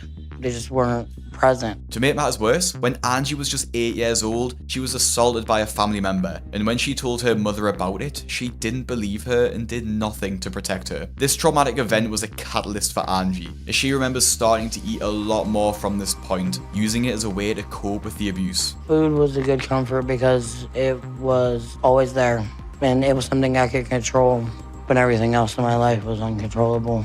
And this continued, and when Angie was just 13 years old, she weighed over 260 pounds. At the same age, Angie also shared that she was in a relationship with a 27-year-old man, which is an absolutely shocking and upsetting age difference. Now, this is just downright disturbing and clearly wrong, and it's ridiculous that no one noticed and did anything to help Angie. She was literally just a child being taken advantage of by an older man. But it only gets worse from there, because during their relationship, Angie got pregnant and ended up giving her son TJ up for adoption when he was just 6 months old. Angie and her boyfriend finally split 6 months later after she could no longer handle the abuse, a decision that was obviously for the better. It's sad that no one helped her here, and she was left totally defenseless against people who just wanted to take advantage of her. Her parents were nowhere to be seen, so the only source of comfort Angie had was still food, which only escalated after the breakup. Now at 16 years old, Angie was over 300 pounds, well over double the healthy weight of a teenager. At the same time, Angie met her first husband, James, falling pregnant yet again a year later with Desiree,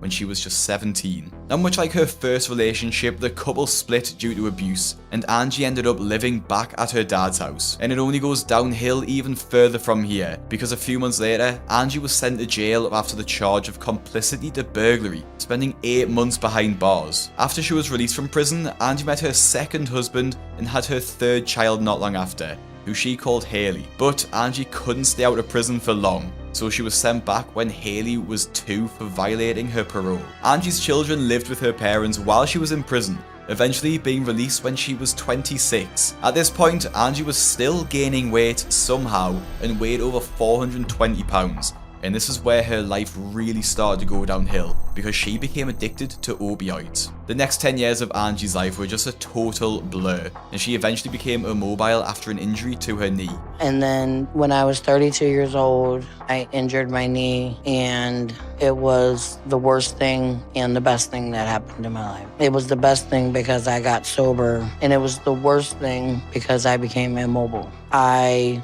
was drinking, and my leg hyperextended backwards, causing some damage to my knee. I was pulled out of a house on a tarp like I was an animal by firemen, paramedics, and anybody else that would help that wasn't drunk. When I arrived at the hospital, that's when I seen my weight for the first time in a few years, and it was 505 pounds. The accident was a turning point for Angie, as she was finally able to get off the drugs, but she was still immobile and in a wheelchair, so she turned to food even more. That's probably one of the most insane backstories of a 600-pound life patient, and it really explains her behaviour as the episode goes on. Now, like I said previously, she doesn't know how much she weighs, but she thinks it's well above 600 pounds. The next biggest step towards changing her life would be to move to Houston to be close to Dr. Now for treatment, and Angie's current husband agrees to join in the relocation. However, her daughter Desiree isn't too sure, and this is because it's just a really tough ask, as she has to take care of her 3-year-old daughter, and she's got a boyfriend of her own up here too. Justin said he'd do it for me. The only one who isn't sure yet is Desiree. Mostly because her boyfriend Will doesn't want to do it. But I have to keep pushing it with her because I have to have an answer. So when she gets done with errands and getting the groceries, I'm gonna try to talk to her again. Because there's no more time for her to stay on the fence about it. Then honestly, I think siding with her mother and saving me would be the obvious choice. It's absolutely insane that Angie thinks that Desiree should just pick her instead of her family and younger daughter, especially as we know that Angie chose drugs over her own daughter for over 10 years. When Angie confronts Desiree, the situation quickly spirals. So I need to know if you're on board with going to Houston, because your boyfriend is giving me about it. What'd he do? So I think that he's mad from the other day when there was a conversation that if I was to look for a doctor in another area, he insinuated he didn't even want to come to Houston so I can get the help I need. So all I said was, how about get a life? And he jumps up, runs his mouth, comes out, says, I'm a... You think that's normal? And I said, why don't you get a life? He said, we're all doing this for you. And we're all doing this for you, Angela. So he's not gonna be living here. So you want me to leave my boyfriend, move to Texas, and be okay with that? Oh, here we go. Right. I mean, how am I being Your dramatic? boyfriend's not gonna be dramatic and call me a... And I haven't even got time to address anything. Yeah, this is what I knew was gonna happen. I'm not time to I am address tired of anything. every single time a little thing is said around here, your dramatic boyfriend gets escalated to up here. So then this I'm little in the, words, I'm in the position to pick between my That shouldn't be mother or my boyfriend and my child. No, your child would still be here without your boyfriend, just like the other one was. That's not right. Well, you do whatever you want to do. Especially when you know that I'm gonna pick you. Okay. It's never about me. It's never been about me. Ever. You guys have lived with me forever. I take care of you. I ask for one thing. One thing. It's not my fault. Will And said it can't some be stupid- something simple. I can't rely on nobody, but everybody I'm relies not on me. saying I'm not going. tired. I'm tired. I'm not saying I knew I'm this not was going. stupid. I've been on board since day one. Yeah. So you were on board before too, and because of Daisy, you didn't go. And now I don't And now have a here we reason are to be again, here. except for you're knocked up again. Yeah. Angie is 100% gaslighting Desiree here, making her feel guilty and downplaying the severity of literally moving across the country. She's acting like it's not even a big decision either, even suggesting that Desiree leave her 3-year-old daughter behind to go live with her, and even claiming that no one does anything for her is just insane. We've just watched Desiree bath her, go to the shop for her, clean and cook for her, and Angie is just completely ungrateful. She's completely unaware of just how much everyone does for her, claiming that she could be doing way more than she already is. And honestly, this is totally disgusting, and I'm confident that Angie is probably one of the worst parents on the show because of this. Angie piles on the stress of the situation too, saying that if Desiree won't help her, she had no other choice than just sit there and wait to die. I've decided to try to get help, and I want my family and me to move to Houston so I can do that by seeing Dr. Now and trying to get weight loss surgery. But I can't believe I'm having to fight my own daughter to support me and do this to help save my life. I even have to ask her to choose between what her boyfriend wants and what her mother needs to live. She's gonna cost me my life. Now the pressure of this situation is extreme, and I do feel bad for Desiree being pushed into this situation. And when Desiree tries to rectify the situation, Angie is completely unsympathetic towards her own daughter, and this scene is pretty difficult to watch. I'm not saying it is. I'm not saying that I'm choosing him over you. I'm saying I'm choosing you over him, and it hurts me. It's not supposed to hurt me. That's like me saying it's me or Justin. And I wouldn't even drop a tear for that decision. Once things cool down, they come to an agreement that they will come down to Houston with Angie for her first appointment, then decide if they'll move down afterwards. But the drive to Houston is over 20 hours, which means they have to drive over 4 days to get there. And they don't make it very far before Angie's already wanting to go through the drive-thru. Can I help you? I want a sandwich with cheese minus onion, extra pickles, Alright. and then a regular chicken, and 3 fries. Alright, is that good one now? Okay, thank you. Thank you. Have a nice day. You too. Aggravated, and I'm starving. Ah! Just Why don't you learn how to drive or something, guy? Hope my next husband knows how to drive better. Desiree doesn't think Justin's good for me. She doesn't think he's good enough. She thinks he uses me. I don't know what he's using me for, but I don't know. We have some issues that need to be taken care of. Justin, go in to find out where our room is. Damn. Whose name is it under? It's on yours. Didn't I just say that? Take your ID and go. No, you didn't say that. It's kind of a hard time to focus on our marriage when I'm trying to focus on me. So I've been focusing on everybody else for a long time. It's kind of the reason that I am the weight that I am. I've always let people dump on me for years. And now I'm just like, no. And I want to work on me. If he's there at the end, he's there. If not, I don't know. I can't believe that Angie seriously believes that she spent years taking care of anyone but herself, when she literally left her kids with her parents while she was in jail for 10 years. And then having her own daughter become her personal caretaker for years, having to sacrifice her own relationship and childhood for her mother. The way that she speaks to people is just disgusting and totally unfair to those around her. So, plan. Well, me and Desiree already kind of have a little bit of a plan. I'm gonna find out a store for you. You can go to the store. Right, you better make sure it's close to here, because I'm not getting lost in here. And I ain't seen nothing close. Okay. First of all, you can quit cussing at me. That's where we can start at. You can quit cussing at me. Secondly, I'm gonna Google for a store, and you're gonna go to the store. If it's not close, I'm not going. What are we supposed to eat? What The are store you, so I can Einstein? see how far it is and where I gotta go. No, it's your point of your attitude. You've had an attitude since we left home, and you can go back home and I have my brother come here. Believe that. Ain't nobody had to. And get your and go to your mama's house, because I'm sick of your attitude. I don't want you and I don't need you. It seems like her demands just have no end. Her partner's just driven non-stop for about 6 hours and just wants to rest. But she's demanding that he goes to the shop and get food for her. And it just seems like nothing anyone could ever do would ever be enough. I knew this was gonna happen. I knew it. Knew what was gonna happen though. You're pathetic. Because I don't want to drive to a store that I don't. I'm in a city I don't know about. You want me to drive around to stores, but that's pathetic because I don't want to get lost. loser. You shouldn't even be around me anyways. That's all you are, is a loser. Freaking put on a show for people. Yeah, you're I'm fake as in my mouth. No, you are. No, you're a fake piece of Because I don't want to go to a store that I don't know about. whatever. I don't know where you're going, but you're getting up out of this room. This room's in my name. That'll be changed real quick, guy. There's something going on, something more. I don't know what it is. I think he's having dope fits, if you ask me. My daughter's the one that assists me through everything. He doesn't do anything. I don't know, he's just there. That's my support group, my daughter. He's just convenient right now because he's driving. He's not my support group. I'm going forward with or without him, and he knows that. Whether we get a divorce, whether we split up, he doesn't really have much choice. Angie complains about how her husband hardly helps with any of her care. Yet earlier in the episode, she said that she doesn't want him to help with it because she doesn't want it to ruin their marriage. It's literally like she wants to have her cake and eat it too, which I'm sure she's had a lot of. But Angie places the entirety of the responsibility on Desiree, who's already struggling with the workload. Eventually, Angie arrives at Dr. Now's office and prepares for her first weigh-in. If I'm 600 pounds, I'd probably be very upset because I've never seen that number before.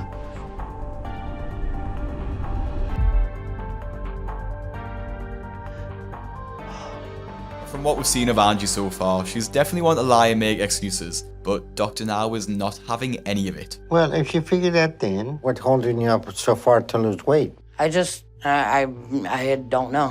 I don't know. Okay. I feel like if I can't move, I can't lose weight. No, that's completely inaccurate. The reason you're overweight is you eat too much. So what is going on with your eating habit? Because in order for you to maintain your weight at 643 pounds, you're eating at least 6,000 to 7,000 calories a day. And if you're gaining, it's even more than that. Okay. Okay. So what is driving you to eat like that? Are you hungry? Is it habit, stress? I think I eat when I'm bored.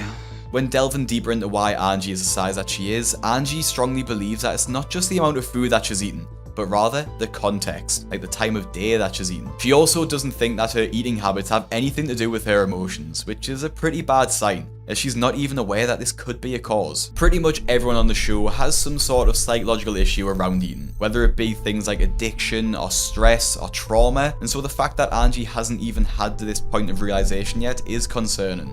I mean, I wouldn't say I'm an emotional eater, because I don't think that I am. I eat at bad times. I don't eat during the morning and afternoon because I drink coffee, which suppresses my appetite. I eat at night. And then I go to bed. I eat a lot at night because I'm hungry from not eating all day, and then I overeat. The only accurate thing you said was that you eat a lot. But what you're leaving out is that it's all day long. So don't try to convince me you're just eating once a day, because I'm not buying it. Now, the actual amount of food that Angie would have to consume in this one sitting for her to gain weight like she has would be ridiculous, and it would probably be more than about 40 cheeseburgers, and I don't even think that's possible. But the fact is, she's lying, and I don't know why either, because it's literally obvious as she's almost 650 pounds at this point. And to make matters worse, she puts part of the blame on Desiree, even mocking her in front of Dr. Now and trying to embarrass her. All right. She eats the same food as me, so I'm worried. I tell her all the time, when you get to this age, it's harder to lose weight and you're a lot more things are gonna happen, because I was her weight when I was actually a little lighter than her when I was her age, to be honest. And it's here now. I tell her all the time, it's gonna happen if it doesn't change. And she's pregnant, so it's gonna make her weight gain even worse. And on top of that, she smokes too. We all smoke. Pregnant lady doesn't smoke as much as pregnant lady. This is the most dangerous thing for the child. I know. Mother smoking. You have to stop that immediately. Do you got that? All right.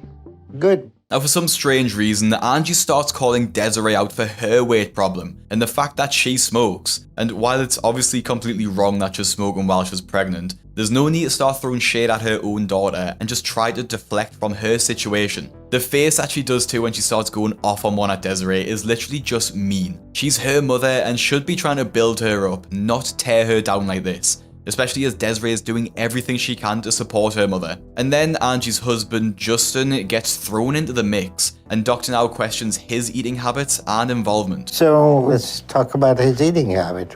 He eats more than both of us.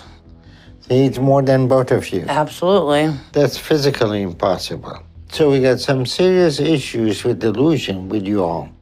This man definitely eats more than I do. Probably he has a high metabolism. 8,000 to 10,000 calories a day. And you can lie all you want, but this is all science and math. And it's a big part of the problem we're facing here is that you seem like a master manipulator who thinks she can just decide what the facts are she wants to believe and just tell everyone else what to think.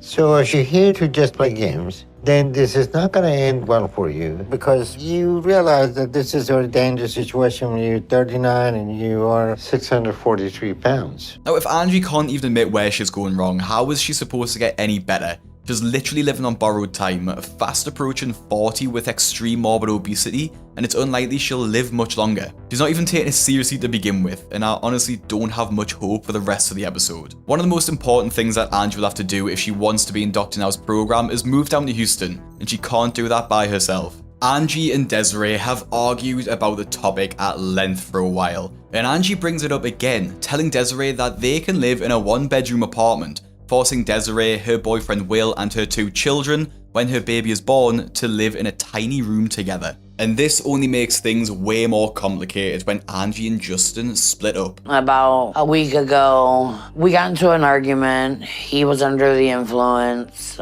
as usual, and he packed his things up and left. It was a stupid fight he created because he didn't want to go to Texas. And the whole time, he knew he didn't want to go.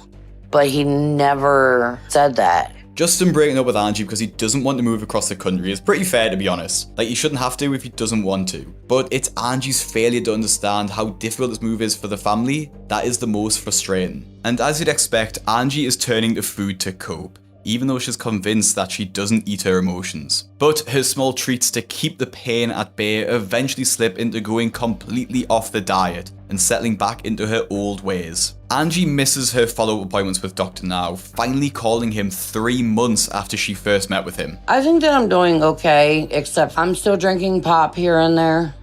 But that's not unacceptable. If you want to change your life, you're going to have to stick with the diet. Don't be wishy-washy about it. If you're wishy-washy about it, stay where you are.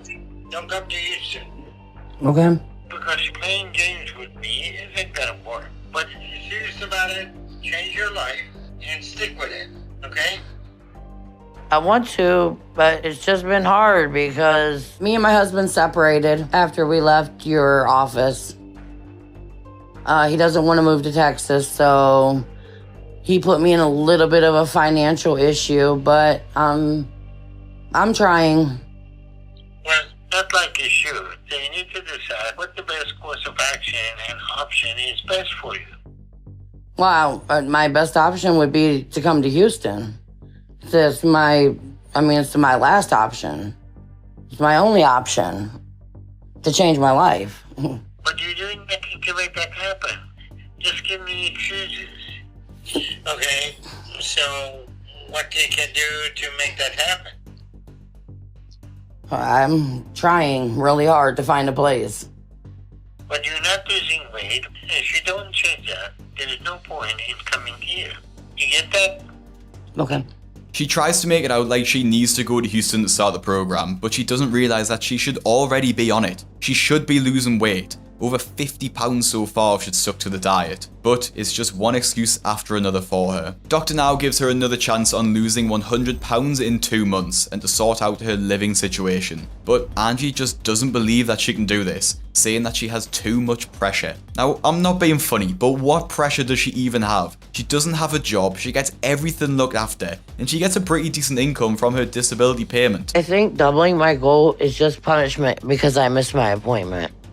If I lose 50 pounds, then that should be more than enough to get weight loss surgery.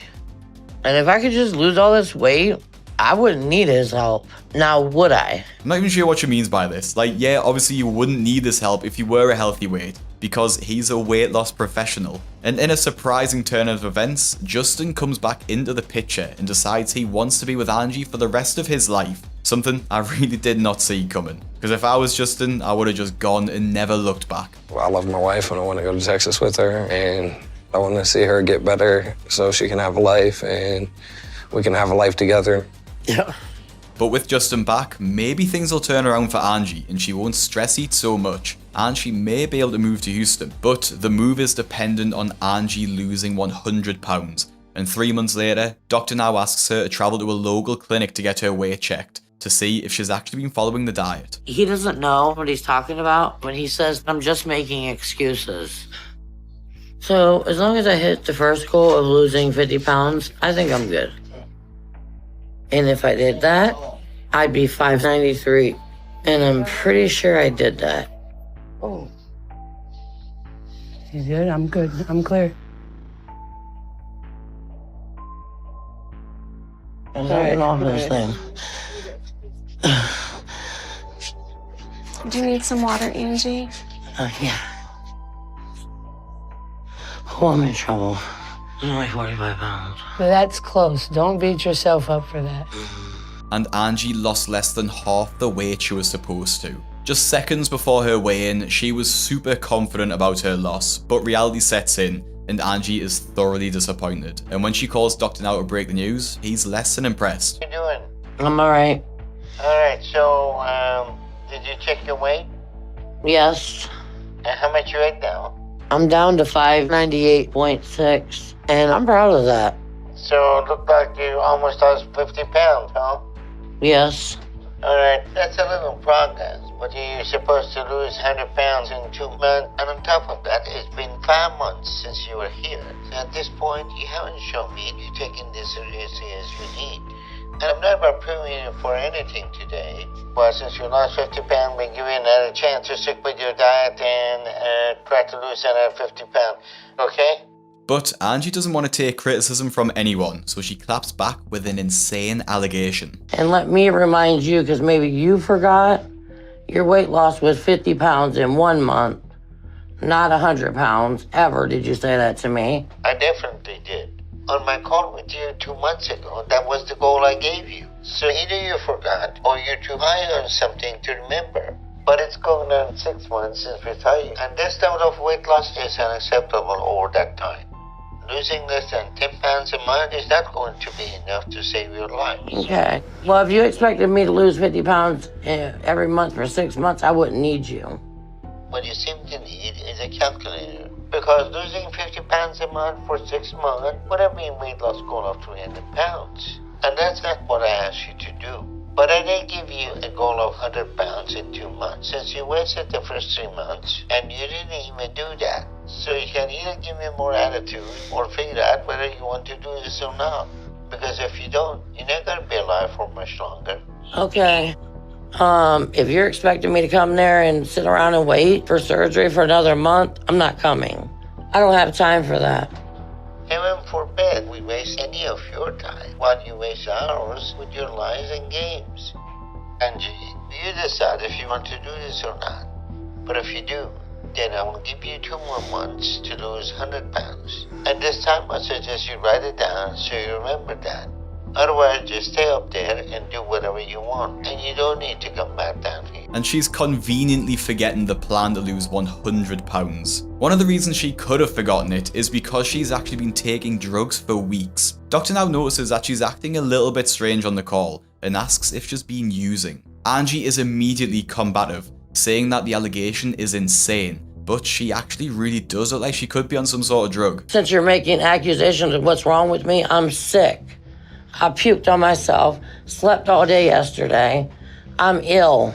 I don't take anything but what's prescribed to me. So please don't make accusations, okay? I'm a doctor, Angie. I know the difference between sick and high. And if you decide to continue and come back down here, I'm going to run toxicology on you to make sure there is nothing in your system that shouldn't be there. So you can either clean up your act right now, or we don't need to bother playing any more games with you. So when you decide, you just let us know your plans, okay? My plan is to go home and go to bed. What's yours? Well, my plan right now is to end this conversation. So you have a good day, Angie. Fans of the show love Dr. Now's stance on this too, and his no BS attitude with Angie. My plan is to go home and go to bed. What's yours? Well, my plan right now is to end this conversation. I screamed so loud at that line. Dr. Now's zingers this episode are making my night. Hands down the worst. What an insufferable human. Angie continues to be an absolute insufferable human too. When she moves into her new apartment a few weeks later, with the help of Justin and her family taking her down, where she proceeds to act completely selfishly and ungrateful. I hate this life. Seriously. I'm very unhappy.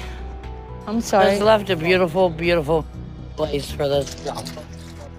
No, you left this for Dr. Now. And we're here right now. So come on, let's go see your house right now. One of her family members makes an excellent point. She's here in Houston to save her life, because if she doesn't, she'll die. She complained for months to her entire family that they weren't supporting her enough in the move, and when they finally did, she couldn't be more ungrateful about it. When Angie steps foot in the apartment, she immediately hates it and starts blaming everyone around her. Okay. There you go. Doesn't have the fireplace wall that I seen in the picture, so this is not the apartment I picked out. So that was a lie. I can't believe this. This is not the unit that we rented, and it's not gonna work. I'm pissed off. I feel like I've been lied to, and we have serious, serious problems right now. Because there's no way I'm living here. This bathroom joke. Look at the bathroom door. Are you kidding me? No way. This bathroom is completely unacceptable and nowhere near what I need. There's no way I can fit in it. I didn't come all this way to be thrown in some dump. I knew I shouldn't have came here. This place is nothing like it was described, and this is completely unacceptable. To be honest, the apartment doesn't look too bad. It's really clean, it looks like it's been freshly painted with new floors. I don't really see what Angie's complaining about. I get the complaint about her not fitting in the bathroom, but that's not really the bathroom's fault. The thing is, Angie forgets that her life is at risk. All she has to do is live here in this pretty nice apartment for a year to do the program with Dr. Now. She complained so much for her family to bring her here, and when they finally did, she isn't happy. If I was her family, I would honestly be tempted to leave her there. It looks like our only option is to sleep in a hotel tonight, because we're not moving in here. So all I know is someone better fix it, and fix it fast. And if not, then we may have no other option than going back to Ohio and missing a chance to save my life, all because I was lied to. And that's like murder as far as I'm concerned. Viewers of the show can't believe how insane this comment from Angie is about murder. Today I learned a misrepresented apartment should be viewed as attempted murder. Not even sure what she means or if she was even lied to. The apartment is pretty decent and there's no reason she should have to stay in a hotel. Another commenter makes a fantastic point too. If this woman ever tried to change a light bulb, she'd hold it in place and expect the world to spin around her. Angie clearly expects everyone to sort her life around her and she won't do anything for herself. But even when they do help her, she's just completely ungrateful about it. When the building manager finds her a new apartment, she's combative from the outside too, complaining about every single thing. Do you want to use your walker to take this step or my hands? If I fall going in here, I'm gonna be so pissed. I mean, they can put a ramp in. We'll get a ramp in if we need to. Well, let's do this. Let's see if you can do it. I don't know why, but I'm afraid of this. Amanda, can you just be behind me and like push me here or something? I got you. Okay. 1, 2. Oh. I got you. Oh, my hands are shaking though. Give me my walker. Oh, sorry, man.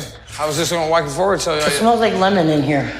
Being that dramatic over a tiny little step is just insane. She knows she won't struggle going over it, but just uses it as something to complain about. But it doesn't stop there, as Angie still won't sit in the new bathroom. But thankfully for her, the manager agrees to widen the door for her. As her family move all of the things in, Angie reflects on the journey ahead with Dr. Now. I've lost the 50 pounds he asked me to lose already. So we should be moving on to some medical stuff and getting ready to do the surgery.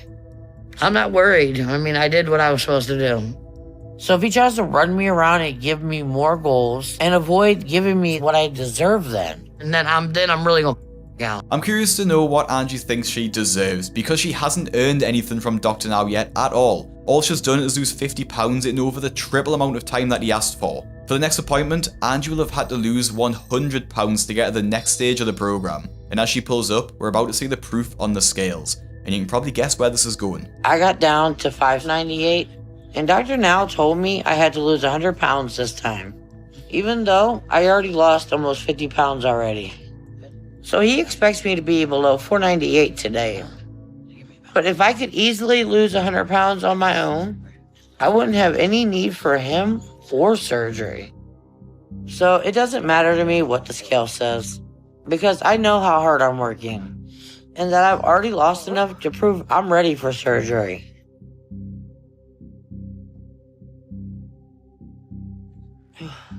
Well, I'm still making progress. And that was pretty satisfying, to watch Angie make an entire speech about how well she's doing, only to lose 9 pounds instead of 100, which isn't even 10% of the goal. But luckily, according to Angie, it's the scales that are wrong, not her. Dr. Now, however, won't stand for any excuses. In the past 2 months, you lost almost nothing, just 9 pounds. So you want to explain to me why that is? I'm going through a lot of changes right now. Bear with that. Okay.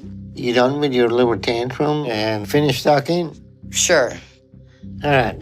At your current rate, you're going to be dead in a year or less. Angie goes into the apartment with such an attitude, constantly rolling her eyes at Dr. Now and being really snappy. It's clear she doesn't want to be there, and it makes you think, what's the point of even turning up? In her current position, Angie won't live longer than a year, so she really has to decide if she's committed enough. As she's moved to Houston, Dr. Now gives Angie yet another chance to lose 100 pounds over the next 2 months. And if she doesn't, she won't be able to continue the program and will have to move back to Ohio. Dr. Now says if I stick to his diet completely, I'll lose the weight he wants me to lose. But I already was. And what I lost wasn't enough for him. So the only thing I could think of to do better is to barely eat and only eat salads and starve myself. So if I don't get approved this next time, that will mean Dr. Now is giving me a death sentence. Because without surgery, I'm not going to survive for long. And if Dr. Now can live with that on his conscience, then he's not who I thought he was. And I don't deserve this abuse. Angie is so entitled that it genuinely makes the scene hard to watch. She thinks surgery will cure her, not realizing that she'll have to try to diet just as hard once she has the surgery too. Now, if you can remember her last appointment over the phone, Dr. Now suspected that Angie was on drugs. So while she was there, he did a toxicology test on her to see if she was telling the truth about being clean. But some of her interaction with me have me concerned that she's under influence of something she's not telling me about. So we're gonna do a toxicology to try and determine what's going on and if there's a trace of anything that we need to be concerned about in her system. And 2 weeks later, Dr. Now calls Angie back to the office to discuss her results. And while she's there, she gets weighed to make sure she's still on track. I don't know why I'm here earlier, but I'm worried it's not going to be good. It's only been 2 weeks, and I was down to 589, and I'm probably only a little less than that because I haven't been given hardly any time to lose more.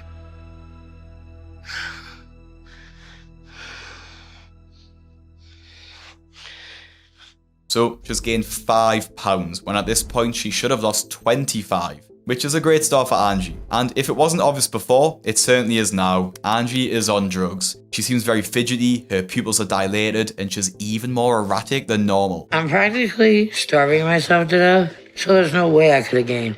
And I'm confused how that happened. But Dr. Now is about to go in on Angie because he's reached his limit with her constant complaining and lack of effort. Okay, well, I think you know why you're here. First, you haven't shown much effort up to this point. Even now, you're not on track because in the 2 weeks since I saw you, if you were doing the diet, you would have lost at least 25 pounds. Instead, you gained 5 pounds in that time. So you're still not making progress. I don't know what I'm doing wrong. Don't give me your tears, because in almost 9 months, we've given you every chance to do this, but then you're just giving me attitude.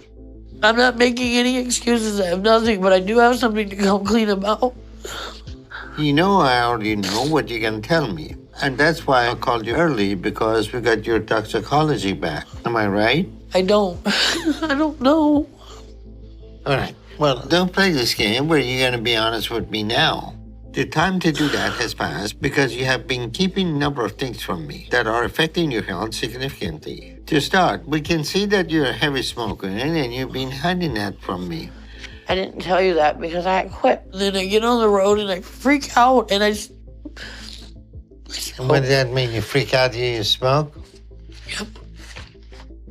Well, that alone in your condition is causing severe damage to your pulmonary system and causing other health issues for you too that are all decreasing your lifespan right now. And that's not the biggest issue because we also found narcotics. But you know that already, didn't you? I know. I have marijuana in my system. Don't play games with me. I know exactly what you have in your system. And it's not just that. There are multiple other narcotics we found. So don't think you can do this, coming clean game, and deny the rest. So this is an extremely serious situation. You can't play games to get out of. Because of her drug use, Doctor now knows that Angie will have absolutely no chance of losing the weight as long as she's continuing to use. Weight loss surgery is now just completely off the table, and Angie must go back to rehab if she wants to stay on the program. He gives Angie 24 hours to decide if she wants to go to rehab to save her life, and it's not really surprising that she finds yet another excuse as to why Dr. Now is wrong. I don't even know what to say because I've never been mistreated like this in my whole life. It's extremely offensive and utterly unfair. I don't care what any of the reports say. Dr. Now is wrong. And at this point, I feel like I've been nice. And I lost weight, a lot of weight. And I don't need to put up with this anymore. So I'm done.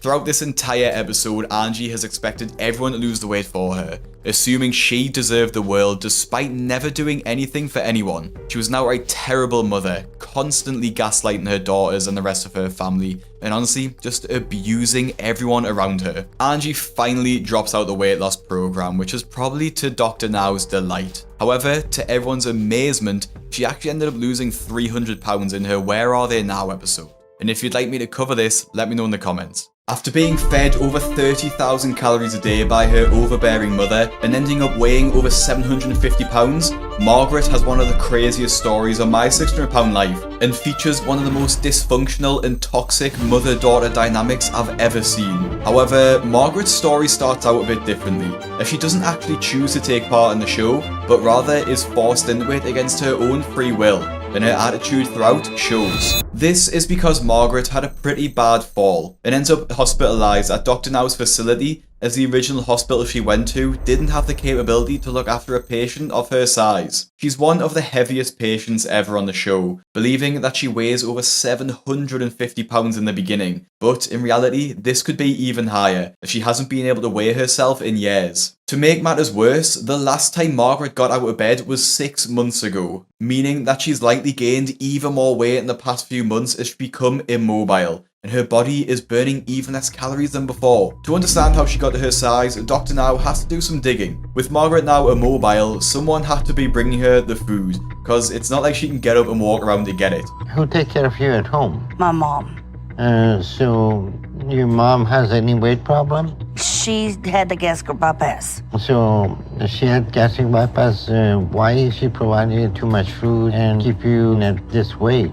Because it's easier not to fight me. Learning that Margaret's mother brings her food because she doesn't want to fight her is honestly pretty disappointing, and something we see far too often on the show. And to be honest, I find it personally hard to understand the logic to begin with. Her mother should want the best for her daughter, like being able to live independently and have a healthy lifestyle, but instead she feeds her enormous amounts of food all throughout the day. And as we'll come to see, her mother is actually quite nasty about her size too. To not only maintain her size but gain additional weight, Margaret would have had to be eating 20 to 30,000 calories every single day, if not more. This is more food than the average person should be eating in 1 week, let alone 1 day. Not only this, but Margaret's mother also had a gastric bypass herself, meaning that she was considerably overweight and should know the risks associated with morbid obesity. If she knows this, then why on earth is she continuing to feed her daughter this way? The worst part about all of this is the fact that Margaret wasn't even considering to begin losing weight and was only brought to the hospital because of the fall. But it might have actually been the best thing that happened to her, as it may finally be the first step towards a healthier weight and lifestyle. Now, you must be wondering how she got here, and Margaret reveals some of the causes for her food obsession, and it's honestly quite heartbreaking. I've had abusive life. What do you mean, abusive by your parents or your family or who? My family, especially my dad. I see. So you ate to deal with that? Yes, food's my comfort. I can hide underneath it, and nobody knows what's going on in my life. During her time in the hospital, Margaret comes to realise that she's shockingly close to death, as her body is just struggling to cope at her size. She claims she wants to change and would like to have the weight loss surgery, but the reality is she's done nothing so far to show that she wants to change. Margaret, you be 129. 129 is very high BMI, okay? So this is very dangerous situation you're in. So you have to change your life and you have to try harder, okay? While you're here, we can control your eating habit, but when you go home, you're gonna be on your own. And this is gonna be the test for you. If you go home and you're not able to change your eating habit, there's nothing we can do for you, okay? So I'm gonna give you some instruction I want you to read. It will break down what you can eat and cannot eat to do the diet and what healthy eating is. So you need to follow it to where you have some meaningful changes on your eating habit that's gonna show on your scale, okay? All right. The situation is deeply pathological, as Margaret has never seriously attempted weight loss before and doesn't exactly have the best support with her. Her mother is an enabler, meaning that she's the main person who is directly impacting Margaret's weight gain, as she's the one bringing her the food. Margaret is always giving in to her cravings, never denying herself anything, always saying yes to an additional serving or a sweet treat. This will be the biggest challenge of her life, learning to limit her intake and just to say no to extra food. Margaret's physical condition at the time of arriving at the hospital was so severe that she had to stay for an extra 2 weeks. And during this time, she actually lost 30 pounds in just a few days. When people are this morbidly obese, like Margaret at 750 pounds, being placed on a 1,200 calorie diet makes the weight fall off very quickly, as the body just isn't getting the same amount of intake as it was before. This is because morbidly obese individuals often experience faster initial weight loss due to factors like a higher resting metabolic rate, which is just the amount of calories that they need to maintain their size, and they have a large amount of fat to burn. By the end of her hospital stay, Margaret has lost an incredible amount of weight in such a short time. While she's been here, we had her on a controlled diet. And in 2 weeks, we have been able to get her weight down 67 pounds from when she arrived. She was 752, now she's at 685. So we have made some progress on that front with her. And we have also been providing her physical therapy to help her get up and walk. She pushed back some, but overall she's doing well. And we have her moving in the right direction now. So the next step is for her to show me she can do this on her own if she wants to continue. Hopefully Margaret and her mom Millie are as serious as they are telling me, because they both need to make a lot of changes if Margaret is going to have any chance of success in the long term. To continue the weight loss at home, Margaret is placed on the same diet and given a goal of 30 pounds weight loss each month, with a goal to lose 100 pounds over the course of 3 months. I just want to interrupt here and quickly announce that my cookbook will be releasing on the 20th of June, so exactly a week today. Myself, Chef Johnny, and of course Head Chef Bruno have put in a lot of time and effort into this, and we're all extremely excited to share it. It'll be 15% off the first 3 days, and if you use code BRUNO, you'll get another 15% off on top of that. Make sure you sign up to the newsletter, the link will be in the description, to make sure you don't miss the moment the cookbook drops. Thank you so much for the support, and let's get back into the video. Margaret's life growing up is quite similar to how it is today, as she's always been obsessed with food for as long as she can remember. She also reveals that her and her sisters never had much food when they were young,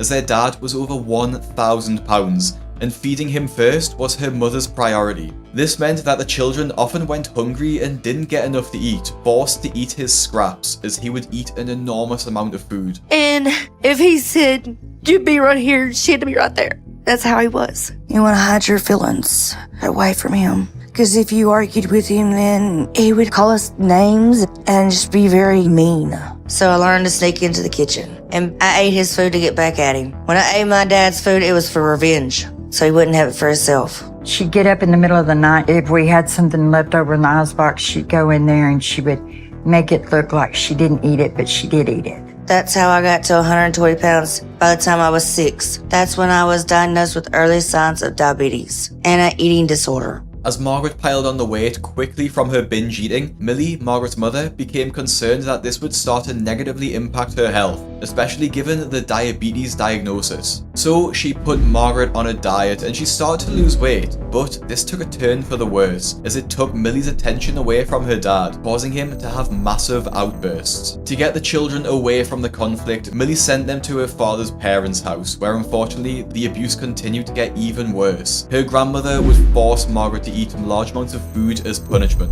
an unfortunately common theme of abuse with stars on the show. Millie eventually found out about the abuse and sent the children to live with her sister instead. And finally, she enjoyed her time living at her auntie's house, as this meant she could eat whatever she wanted without being punished or made fun of. However, this quickly escalated to the point where Margaret was pushing 300 pounds at 15 years old. Margaret had no friends by the time she finished high school and was unable to get a job because of her weight. And by the time she was 20, she was pushing 500 pounds. This meant that everyday tasks were just a massive challenge for her, like driving and chores around the house. Unable to work, Margaret applied for disability payments and just decided to give up. She would just sit there and urinate on herself, and that's pretty much where she stayed. I mean, she was always a lonely child to begin with, and now she was being alienated and thinking, Mama don't love me, she's abandoned me. That's self-destruct. Things just continued to go on a downward spiral, and before she knew it, Margaret was £750 and completely dependent on Millie for absolutely everything. Her first day back from the hospital doesn't go very well either, as she starts with an excuse as to why she can't do any exercises with a new PT that Dr. Now sent to her. In a very strange encounter, Millie is extremely rude to the PTs, barely opening up the door to explain to them why Margaret doesn't want to do the session. It's just been tough. I mean, it's been tough. I can't tell you how many times a week she tells me she quits. Shut up! Dr. Now, he needs you to get up because of the blood clot and everything else. You already have a history of DVT. Yeah, I know, but they keep pushing on you and they keep pushing on me. I'm sick of it. You're not filming today. I told you I'd reschedule. Well, just leave me alone, Mom. No, I'm not. I'm assuming that was her mom. It's all about what you want. Okay, fine. I quit. You want that?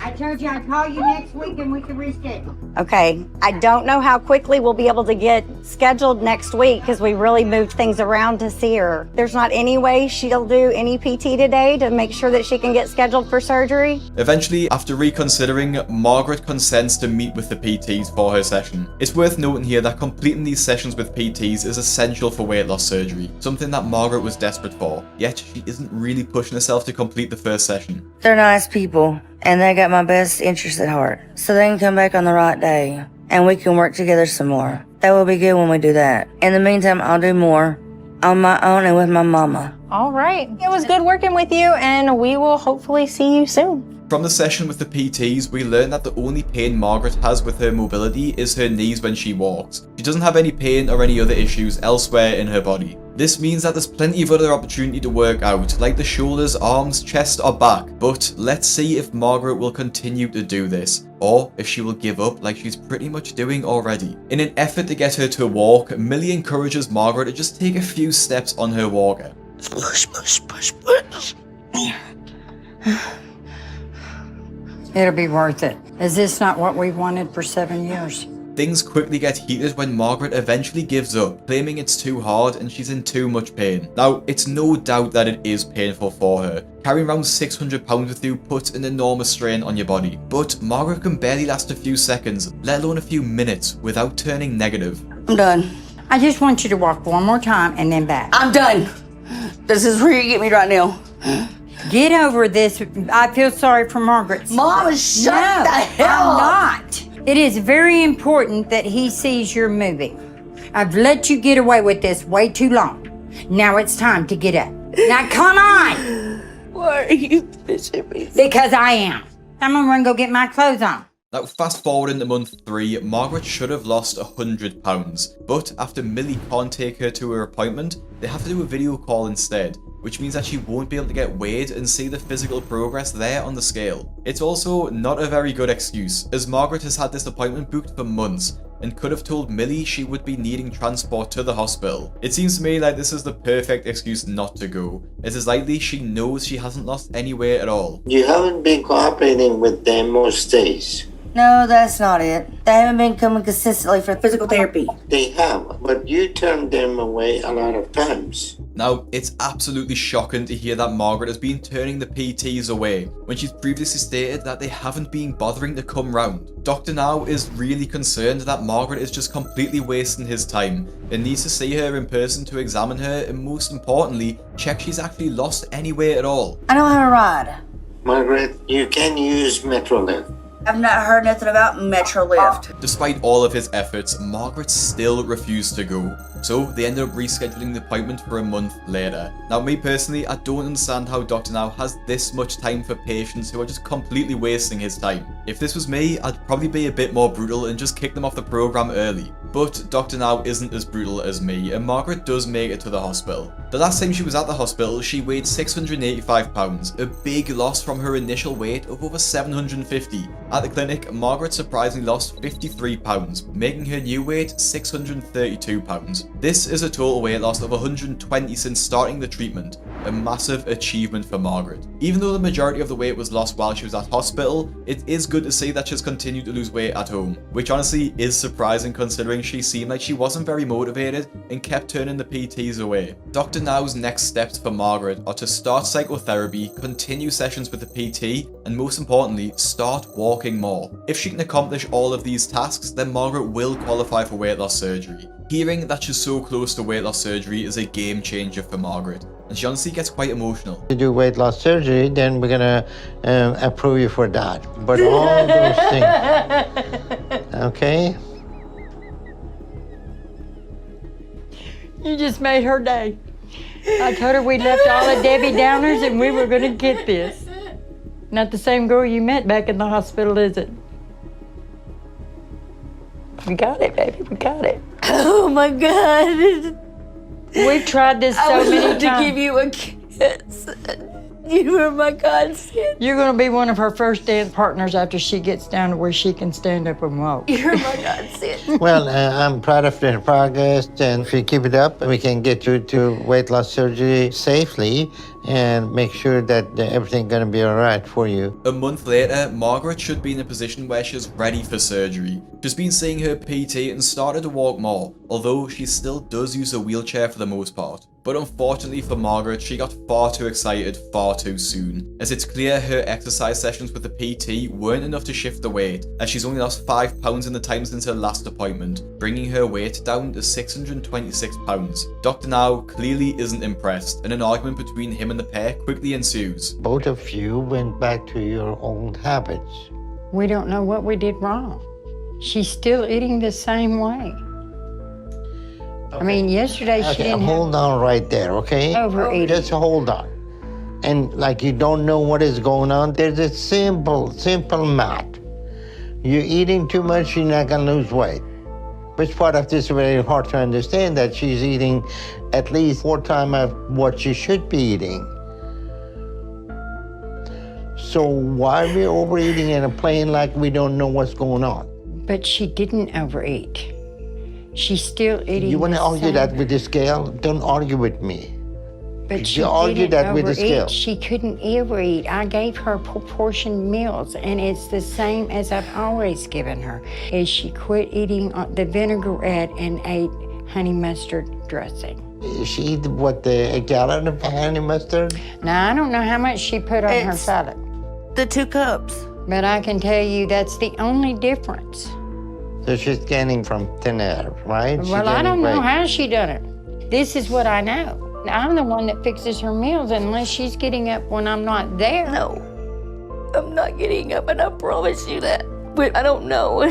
Did you quit exercising during the day?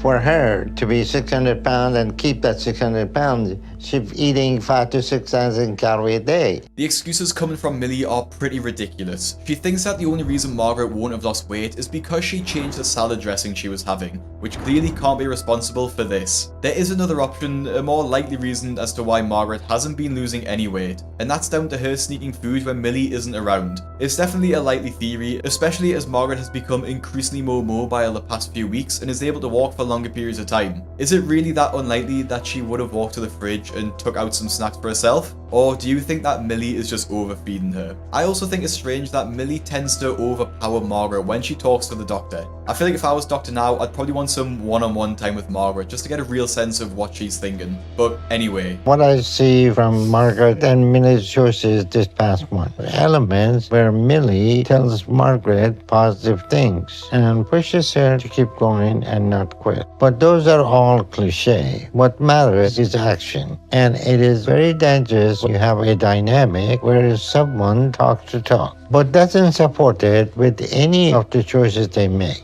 I have no doubt that he loves Margaret and wants the best. She talks supportive, then contradict that with her action. So whatever progress they have will be short-lived. And unless they both start that process, we won't be moving ahead with Margaret. I was disappointed. Disappointed with not losing the weight, Margaret is ready to give up yet again. Dr. Now asks that by her next appointment, she loses 35 pounds. Otherwise, she is going to get kicked off the program, like I said I would earlier. I don't want to hear excuses. I don't want to see the tears. I don't want to see any drama that in here that we don't know what's going on and all these stories that none of it is believable. So from here, it is simple. I want you to lose 35 pounds by next month and start seeing psychotherapy. If not, then we are not moving ahead with you. A week later, Margaret realizes that weight loss surgery is the most important thing in her life right now. So she agrees to see a psychotherapist, even though she is totally against it. The therapist brings up some uncomfortable topics for Margaret, but surprisingly, even more uncomfortable for Millie. My babies are my world. Right. She's not a baby. She's my baby. She's your baby, and she's 35. She's still my baby. She'll Okay. always be my baby. You know, the word baby implies a lot of care. She's my baby. She's the youngest. I'm a little worried. So yeah, I don't know you very well, Margaret. We just started talking, but I think that's going to be my theme with you is making you not a baby. I think you must believe that the world is a dangerous place. It is. And that I'm scared We don't to let, trust nobody. and that I don't let nobody in. and that people will hurt you, right? They'll hurt me. That's But the when thing. you have a trust issue, I I have have to trust say, issue. because I'm there too. I'm going to push you guys to be a little bit more independent. And How do you do that? you practice. I want you guys to practice more and more times of independence for her. And you get to step back and you get to attend to your job and your relationships, and you're always going to be there for her. But you're Correct. going to be there for her in a way that's healthy and appropriate for a 35-year-old woman. So more or less you're saying that I don't need her. No, Margaret, The therapist really acknowledges that the relationship between Margaret and Millie is unhealthy. Like we saw earlier, Millie is way too involved in her daughter's life, controlling every aspect of it, mostly due to the fact that Margaret is fully immobile and can't fend for herself. In order to recover, Margaret really needs to increase her level of independence, relying less on her mother to help her through life. The therapist also forced Millie to take accountability for her actions, realizing that she plays a huge part in getting Margaret to her size. But, as expected, Margaret doesn't take this very well and acts, rather ironically, just like a big baby. Margaret, you will all... I need to let go of my comfort zone. he's not saying you need to let go of me. Let's take the food from her, so that's a comfort zone gone. Okay, now let's take the mother away from her. That's another comfort zone gone. Maybe we'll just keep breaking her and Margaret. breaking her and breaking her. Margaret, your mother can be very present. I'm done. I'm done. Give me a 10. Give me a 10. I'm always gonna love you. Give me a 10. Millie, do you notice in this moment that you're jumping in? Because I know how stressful she is, and it is a meltdown, and she will want to resort to food. And here's an opportunity, even in this little tiny moment, we're gonna let her have her feelings, because I think she's capable of working through this. You don't know me. See the resistance? Out of my house. Just go. Y'all just go. Get out of my house. I'm done. He's not saying, Margaret, I have to I'm abandon you. done. I'm done. It's interesting, she's getting up in response to this. Isn't it neat that she's getting out of bed in this? But I want you to notice the urge right now that you have to jump in and comfort her. And That's my job. I think of her as a grown-up adult. We've got to let her self-soothe, work on this on her own in order for her to realize that. The solution is to to watch Margaret, her do you want your walker? take care of herself. Margaret, please do not try to walk without nothing.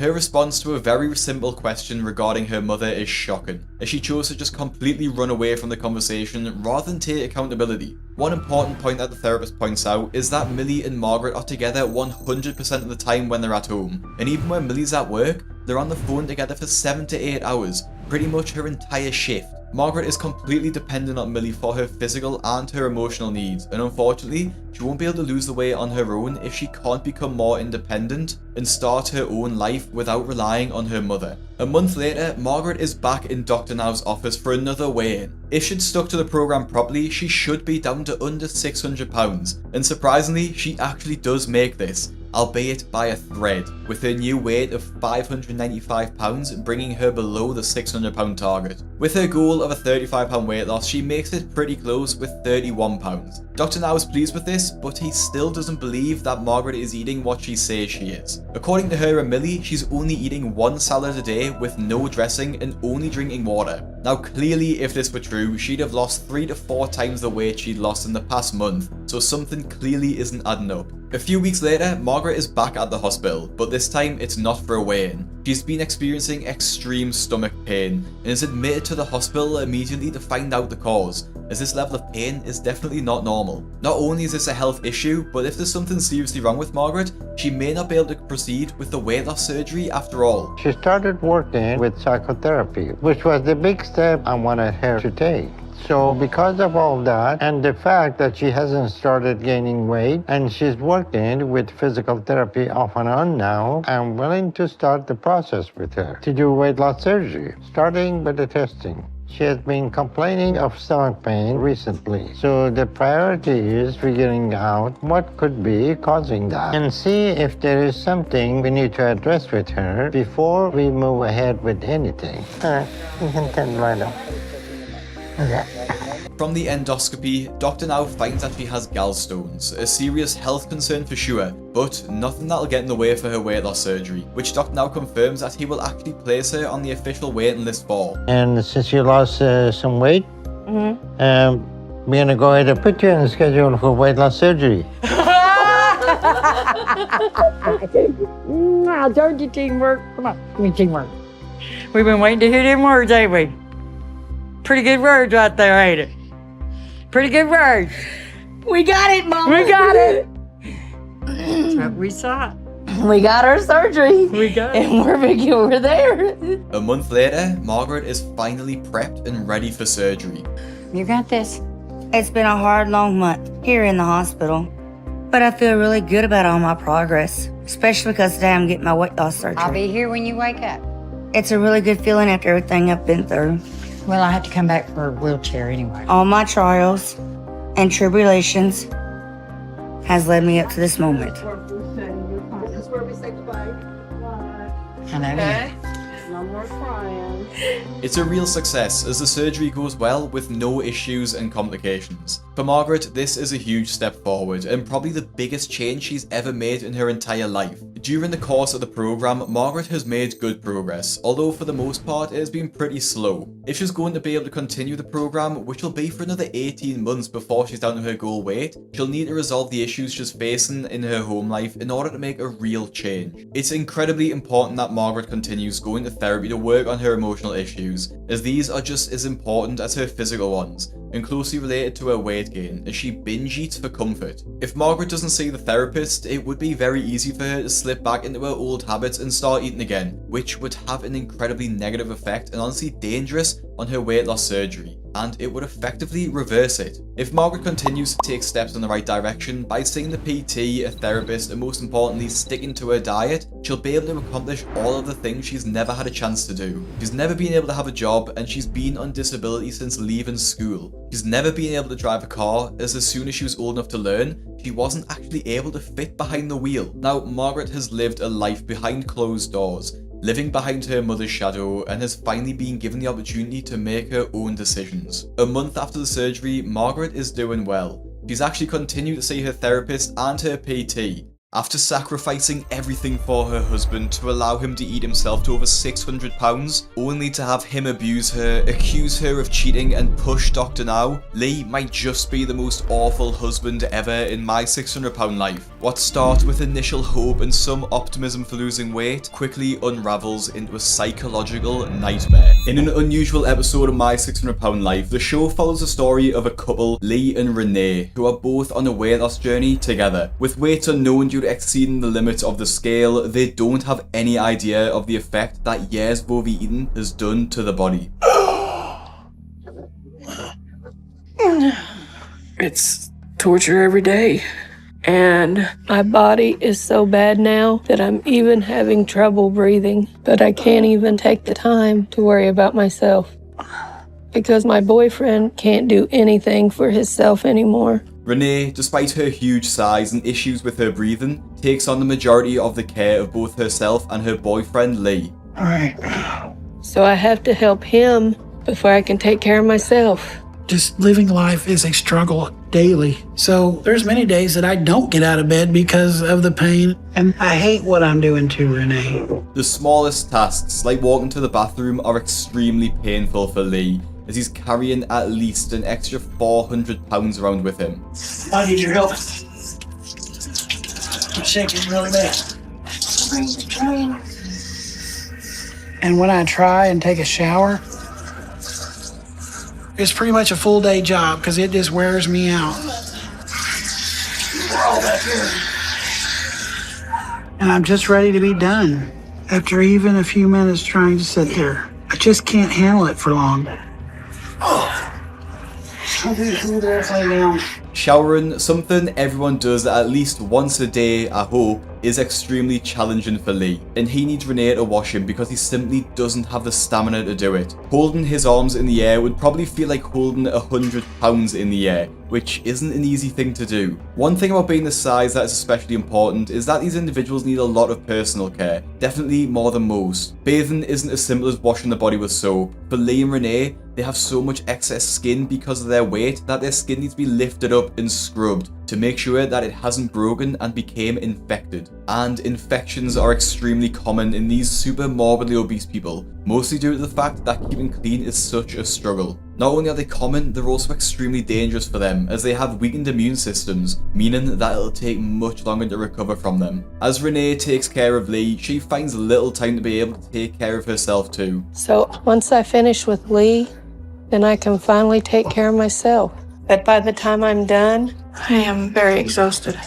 I am hurting, shaking, can't breathe. And then when I stand up, my skin apron hangs so far down that it pulls on my back and it pulls on my shoulders. It's miserable. I miss being able to feel like a woman. Now I feel like I'm a sideshow.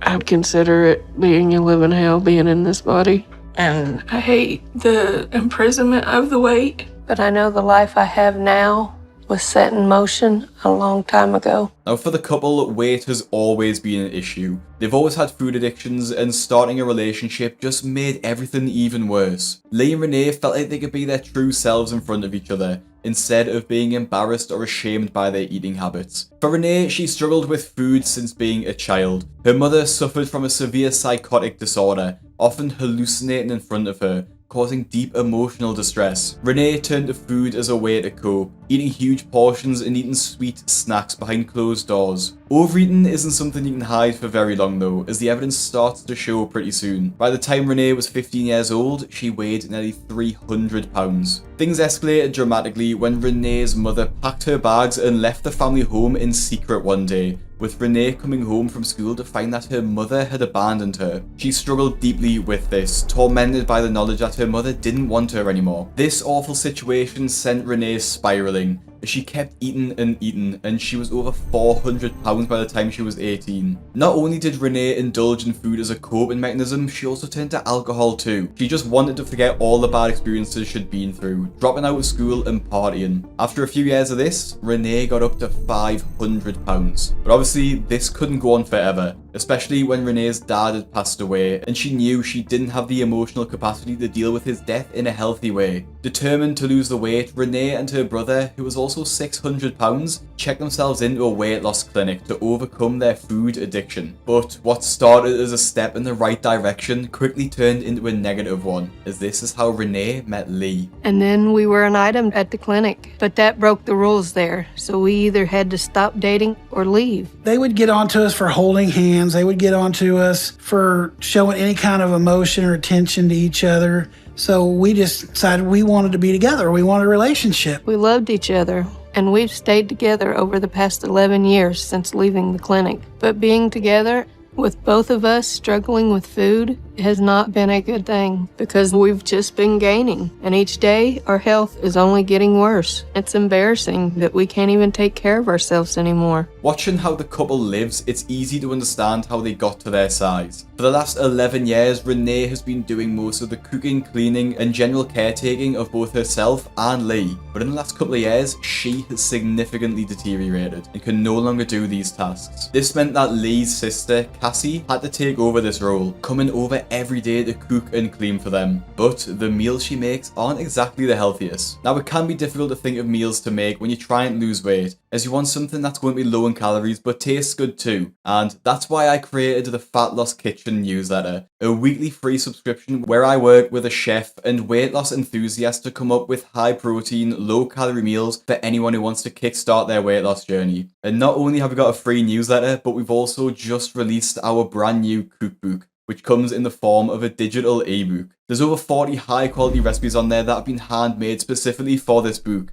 and you can take it anywhere you want with your phone. If you use code Craig, you'll be able to get 15% off, and the link is in the description if you want to sign up to the newsletter or check out our cookbook. Thank you so much for the support, and let's get back into the video. Now back to Cassie. The breakfast she prepares for them looks like it could feed a family of 5. And I know Casey doesn't want us to eat like we do, but she also knows if she doesn't make what we want, then we're really going to get upset. Gain more and more weight, but I feel like it's out of my control. It's their decision. Thank you, Casey. You're welcome.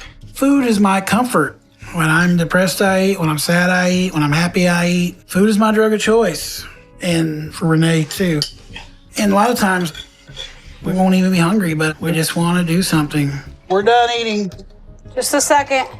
I know I'm killing myself with how I eat. But what's worse is, it ain't only me now. I know I'm helping kill Renee. So I have to see it happen to the woman I love.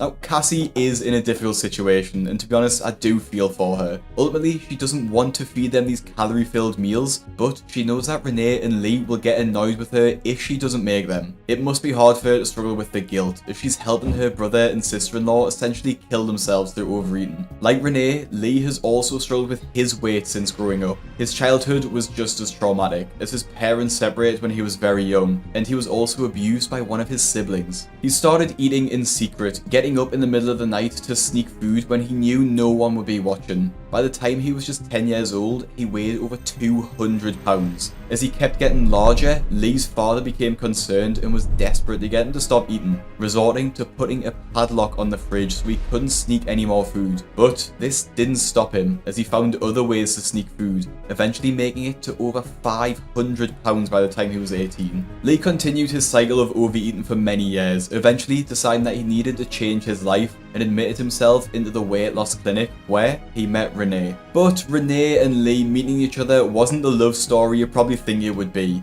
as leaving the clinic to start their relationship ended up costing them their health and mobility. The pair now struggle to walk short distances and rely fully on their mobility scooters when leaving the house, which they have to transport on a trailer. It's extremely hard to get both of our chairs loaded up for us. But if I don't, there's no way I could walk through a store now. Because my legs shake, my legs give out, I can't breathe. It's just too much.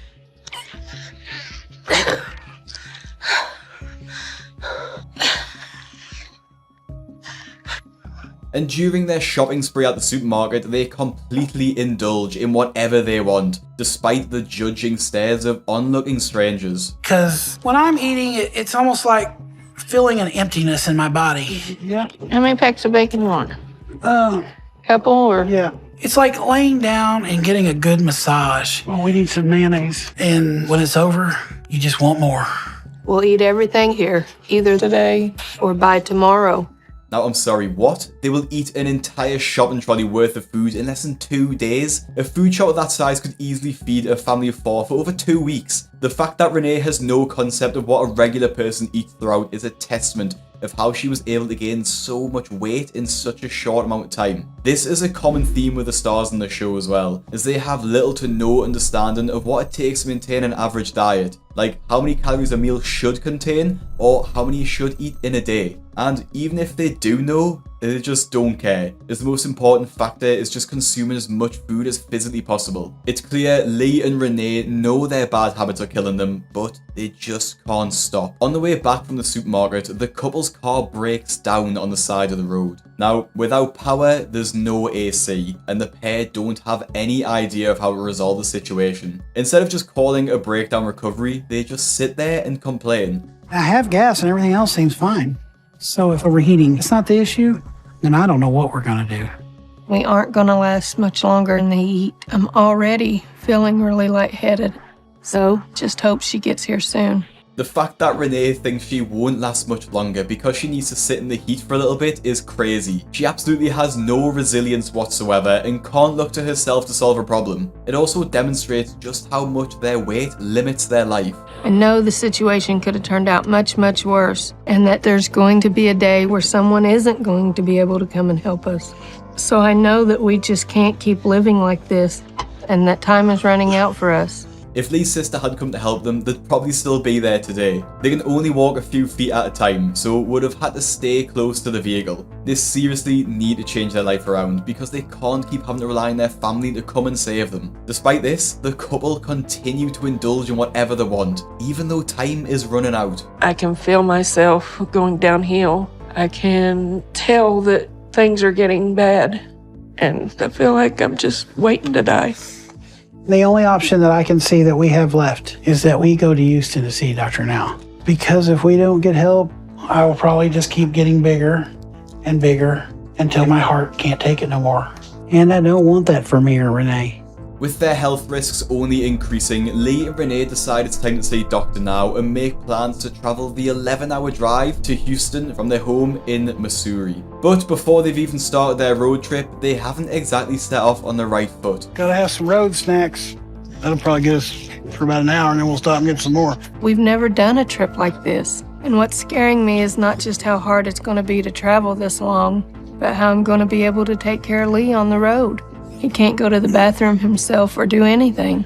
So whatever he needs, I have to do it in the car. So all of this is a lot of uncharted territory for us. And it's scary. The fact that the couple is starting their weight loss journey with bags and bags of snacks is pretty disappointing, but not exactly shocking. We wouldn't really expect anything different from them. And even just a few minutes into the journey, they stop at a drive-thru. Let's stop and get some food, baby. I'm starving. I need 3 chicken strip sandwiches.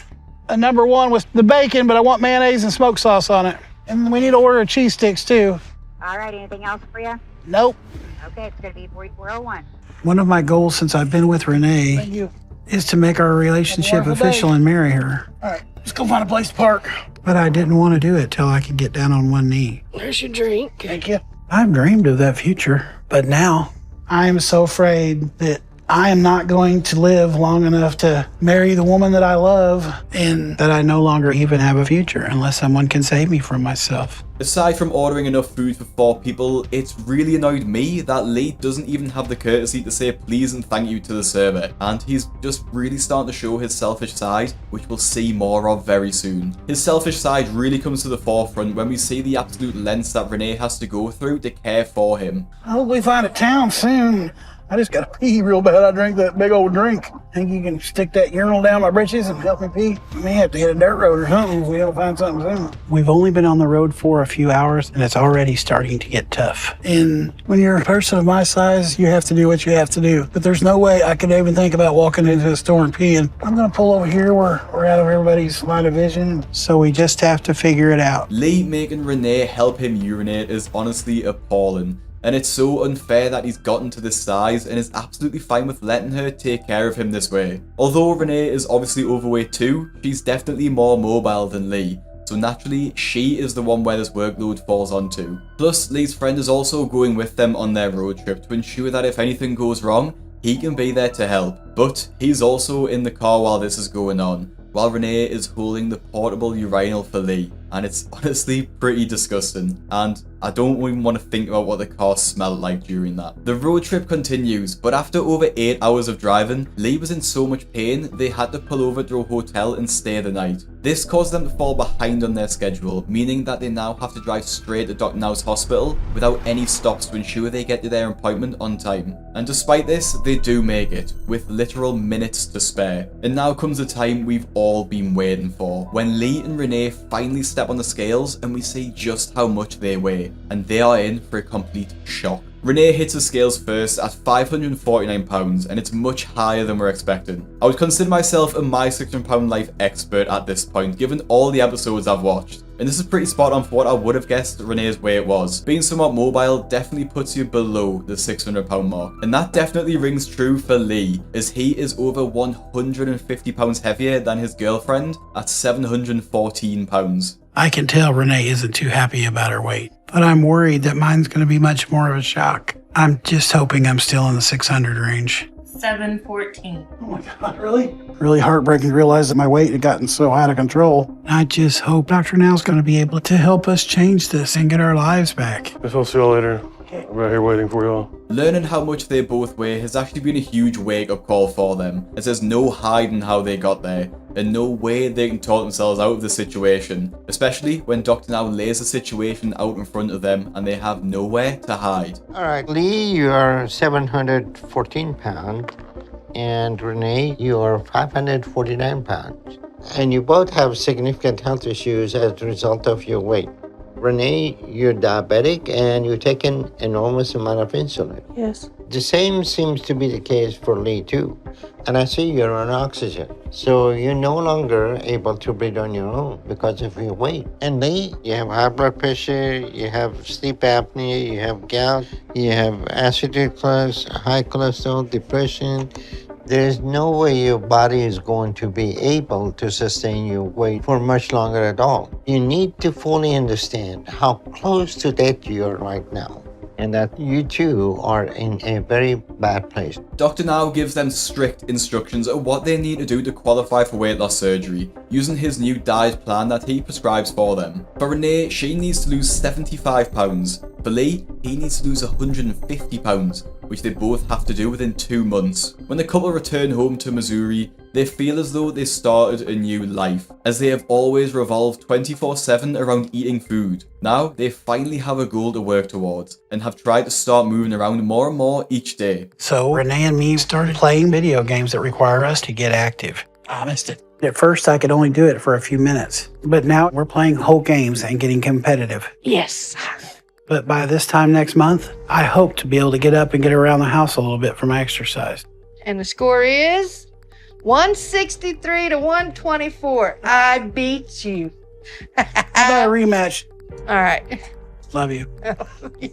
But the hard part has been cutting back our diet. It's kind of crazy that Wii bowling is considered exercise. I'm not even sure real life bowling is considered exercise, but they have to start somewhere. Moving a bit more is the easy part. The hard part is resisting the cravings. And for Lee, this is going to be especially hard, given his anger issues around not getting what he wants. My biggest fear was when Lee gets cravings, then he doesn't get what he wants. He can get very angry, but he hasn't been doing that. I think we've done really good. And that's been a huge relief because I feel like we're in this together. I've got a feeling if he cooked some meals from the Fat Loss Kitchen cookbook, he would be a lot fuller for a lot longer. The couple struggle mostly with their portion control, as their meal sizes in their diet plan are so much smaller than what they used to be. But they stay motivated and committed to each other with the same goal. And the trip to see Dr. Now will tell all about if they've been able to properly stick to the plan and succeed in their weight loss goals. When Renee steps on the scales, it's quite anticlimactic, as she loses a little more than half of what Dr. Now asked for, bringing her weight down to 507 pounds. And Lee, although not what Dr. Now asked, he did lose 95 pounds, and it's definitely a great step in the right direction, just unfortunately not as fast as Dr. Now would have liked. It's definitely clear they would have been overeating at some points throughout their 2 months at home. So I'm encouraged by your progress, but it's too little of weight loss to bring the risk factor for surgery to an acceptable level.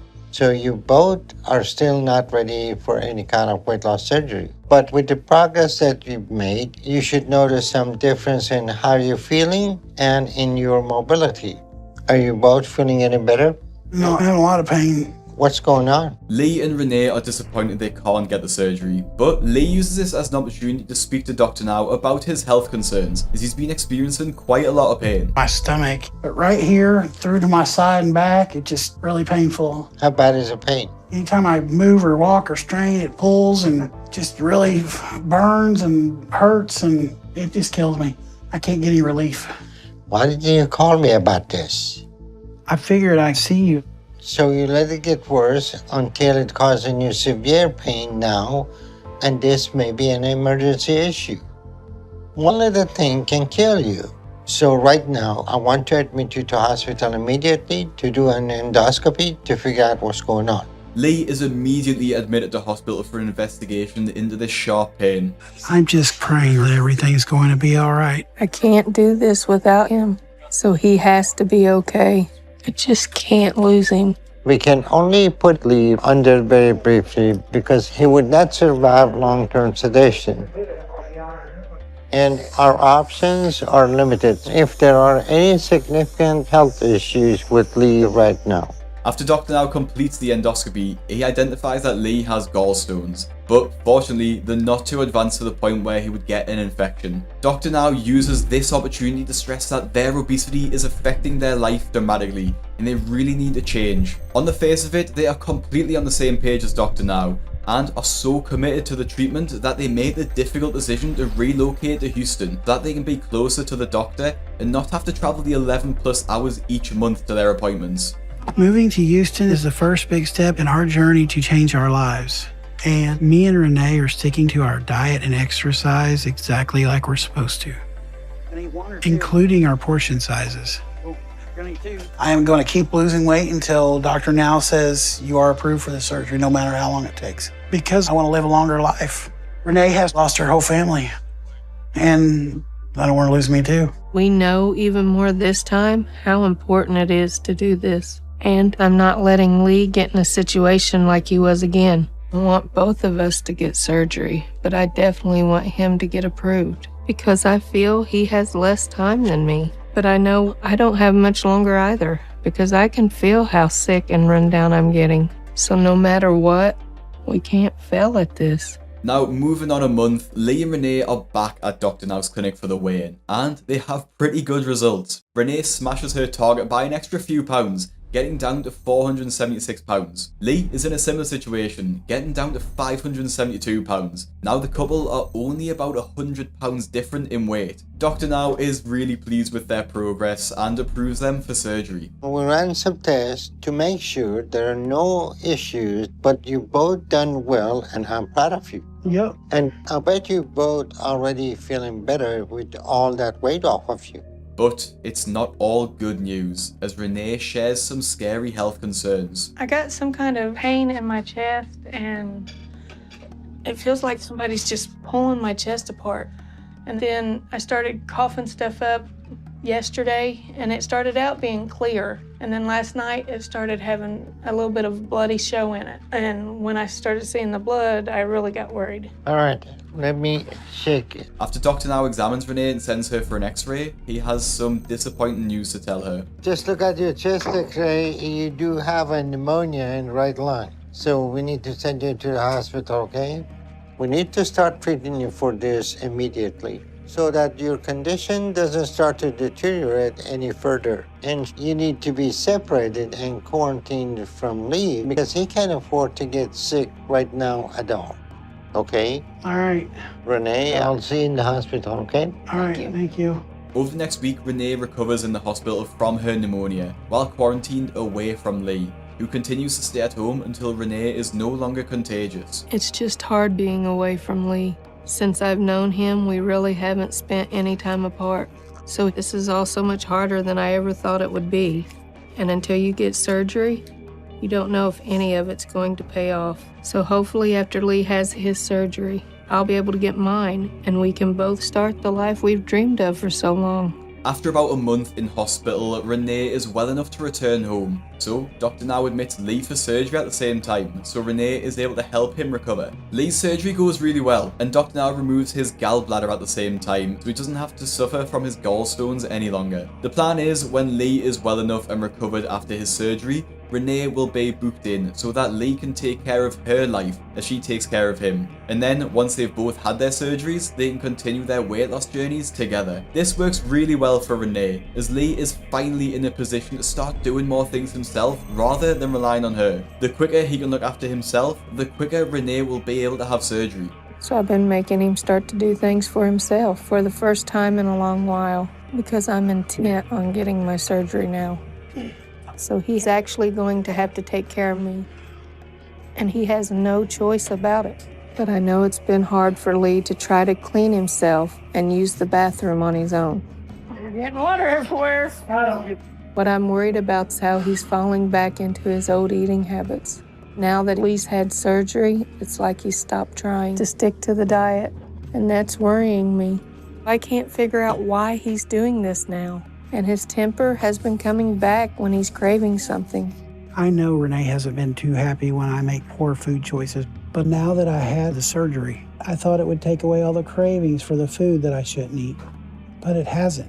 So I need her to let up a little and to get off my back, because this isn't easy. Really start doing the best we can and I not just know. say that. One mistake too many stars of the show make is that they think the weight loss surgery is literally magic and will take away their cravings overnight. They do forget that it still requires work and resilience to not give in to the food they want and to stick to their diet plan. Not to mention, the risk of eating large volumes of food creates a lot of stress on the stomach and can actually reverse the surgery altogether. This is especially frustrating for Renee, as she still hasn't been able to have her own surgery because she's been too busy taking care of Lee, when he can't even stick to the weight loss plan himself. Not Yes, having but my norm. I went just- through that too. That's what you don't understand. Will you admit that we're not doing as well here as we should do? We are. But I'm not talking about just eating. I know. No, we're I'm on. talking about everything. Because things have been harder between me and Lee. And it's starting to feel like all we do is fight. He's still been overeating and doing things he shouldn't. And he's even starting to tell me that I shouldn't get surgery, and I don't know why. We missed our last appointment with Dr. Now because Lee didn't want to go because he knows he's overeating. But it was completely selfish of him because it's my turn to get weight loss surgery. Things are even worse than ever. Every morning you start a fight. I don't understand why you can't back off. You just keep pushing my buttons. Lee and Renee's relationship has surprisingly taken a turn for the worse after Lee's surgery instead of getting better. It almost seems like Lee regrets getting the surgery at all and wants to go back to his old habits, dragging Renee down with him. Only time you are ever nice to me or talk to me like a human is when you need or want something. Yeah. What do I do the You rest of call the time? me a F&B or a C. When you start calling me or, names. No, I don't. Yeah. You're Last always- night you said Renee, there. you call me a liar more than you call me Lee. Everything that goes wrong, you take out on me. No, I don't. Constantly take out on me. I am not physical with you. No, you drive me there. There is nothing to drive a person to physical abuse. You constantly put me down, tell me I'm low. I tell you that. Yeah. Will you tell me on a daily basis how worthless I am? And in the middle of an explosive argument, Lee dropped the ultimate bombshell. You have lots of problems. You have an anger problem. You have a violent problem. Your head has a problem. Doesn't matter anymore. It ain't gonna work. I do not desire to be with you. We are never, ever going to see eye to eye, no matter what. Been with him 11 years and he'd never been violent. It's like he's just changed into this person that's so mean and so hateful. Our lives are changing. We become two different people. I'm not the man that's stuck in the bed no more that she takes care of. Now I want to be my own person. And personally, I don't want David here. I've told him to leave so many times because he stands up for her. They take up for each other. Sometimes I wonder if something's going on.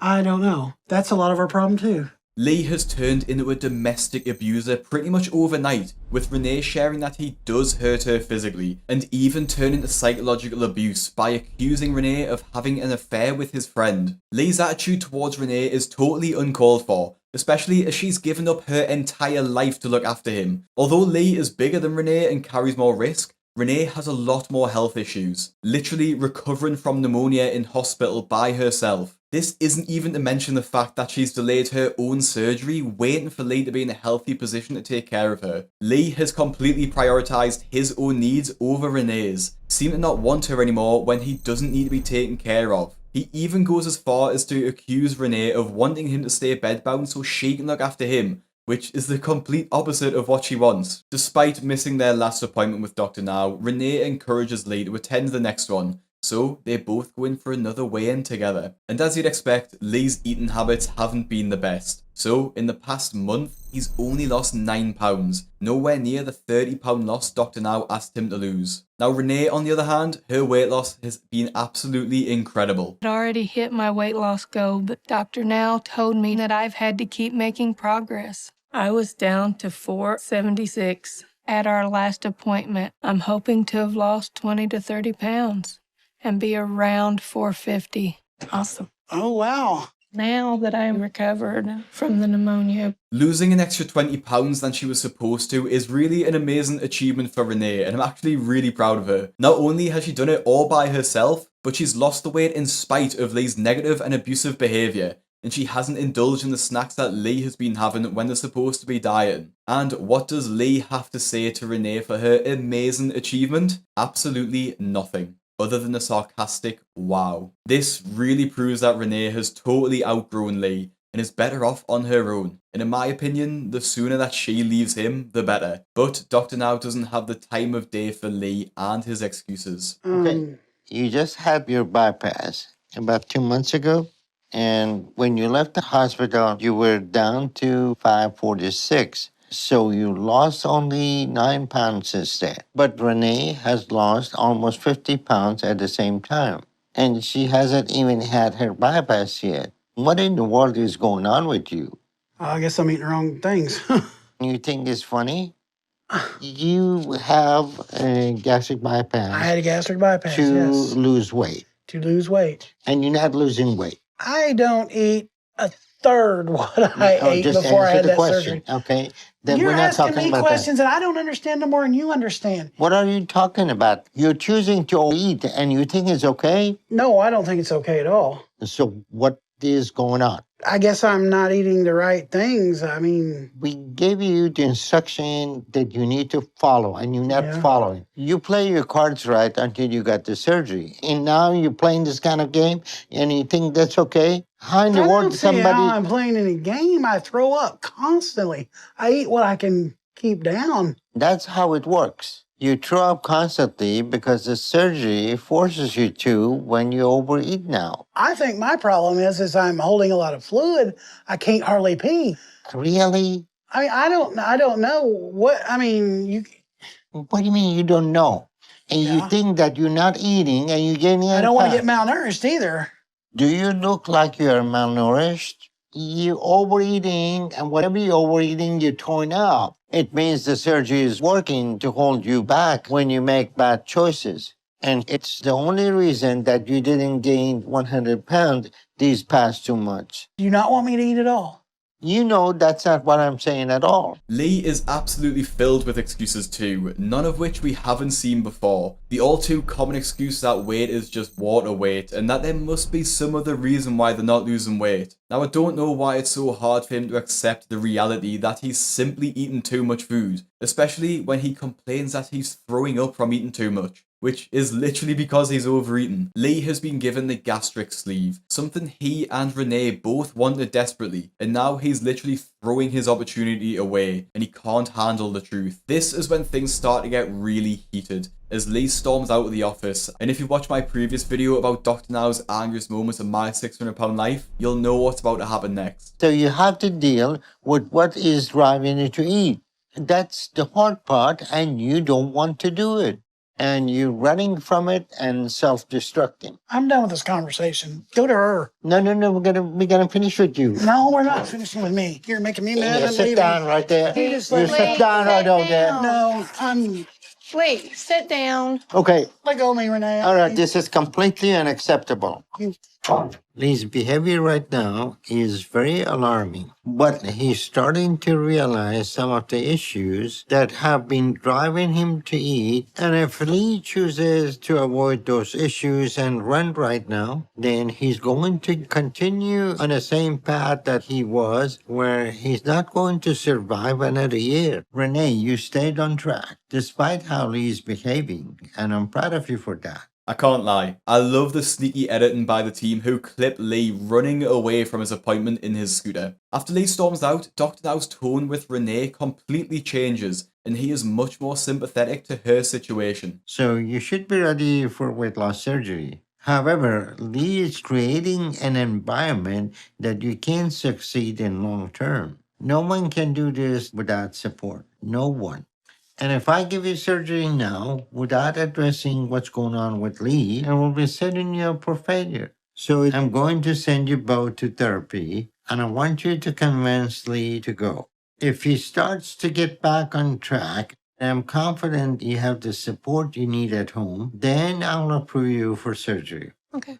All right, any other questions? No. Okay, I'll see you soon. The fact that Renee's surgery is dependent on Lee is completely unfair, and I genuinely feel really sorry for her. Her health and future are in his hands, and he really doesn't care. I kind of disagree with Dr. Now's take here though. Surely it would be possible for Renee to have the surgery and recover in hospital. She shouldn't have to depend on Lee to look after her post-surgery, especially as he's proven he doesn't want to, and doesn't really care about their relationship anymore. And I'm worried I'm going to have to give up on our relationship. Because if Lee wants to mess up his life and his chance, I can't let it destroy mine. Despite all of this, Lee is still reluctant to admit that Renee completely takes care of him and won't step up and be the supportive partner she needs. So I'm really upset at her. And I'm not sure talking to a therapist would change any of that. And I completely agree. Renee is clearly a deeply kind and caring person who's suffered a lot in her life, and she really deserves better than Lee. At their therapy appointment, the therapist clearly sees Lee's abusive tendencies towards Renee and helps him to understand where he's going wrong. And she's expressing emotions related to how she experiences you. You kind of flare up.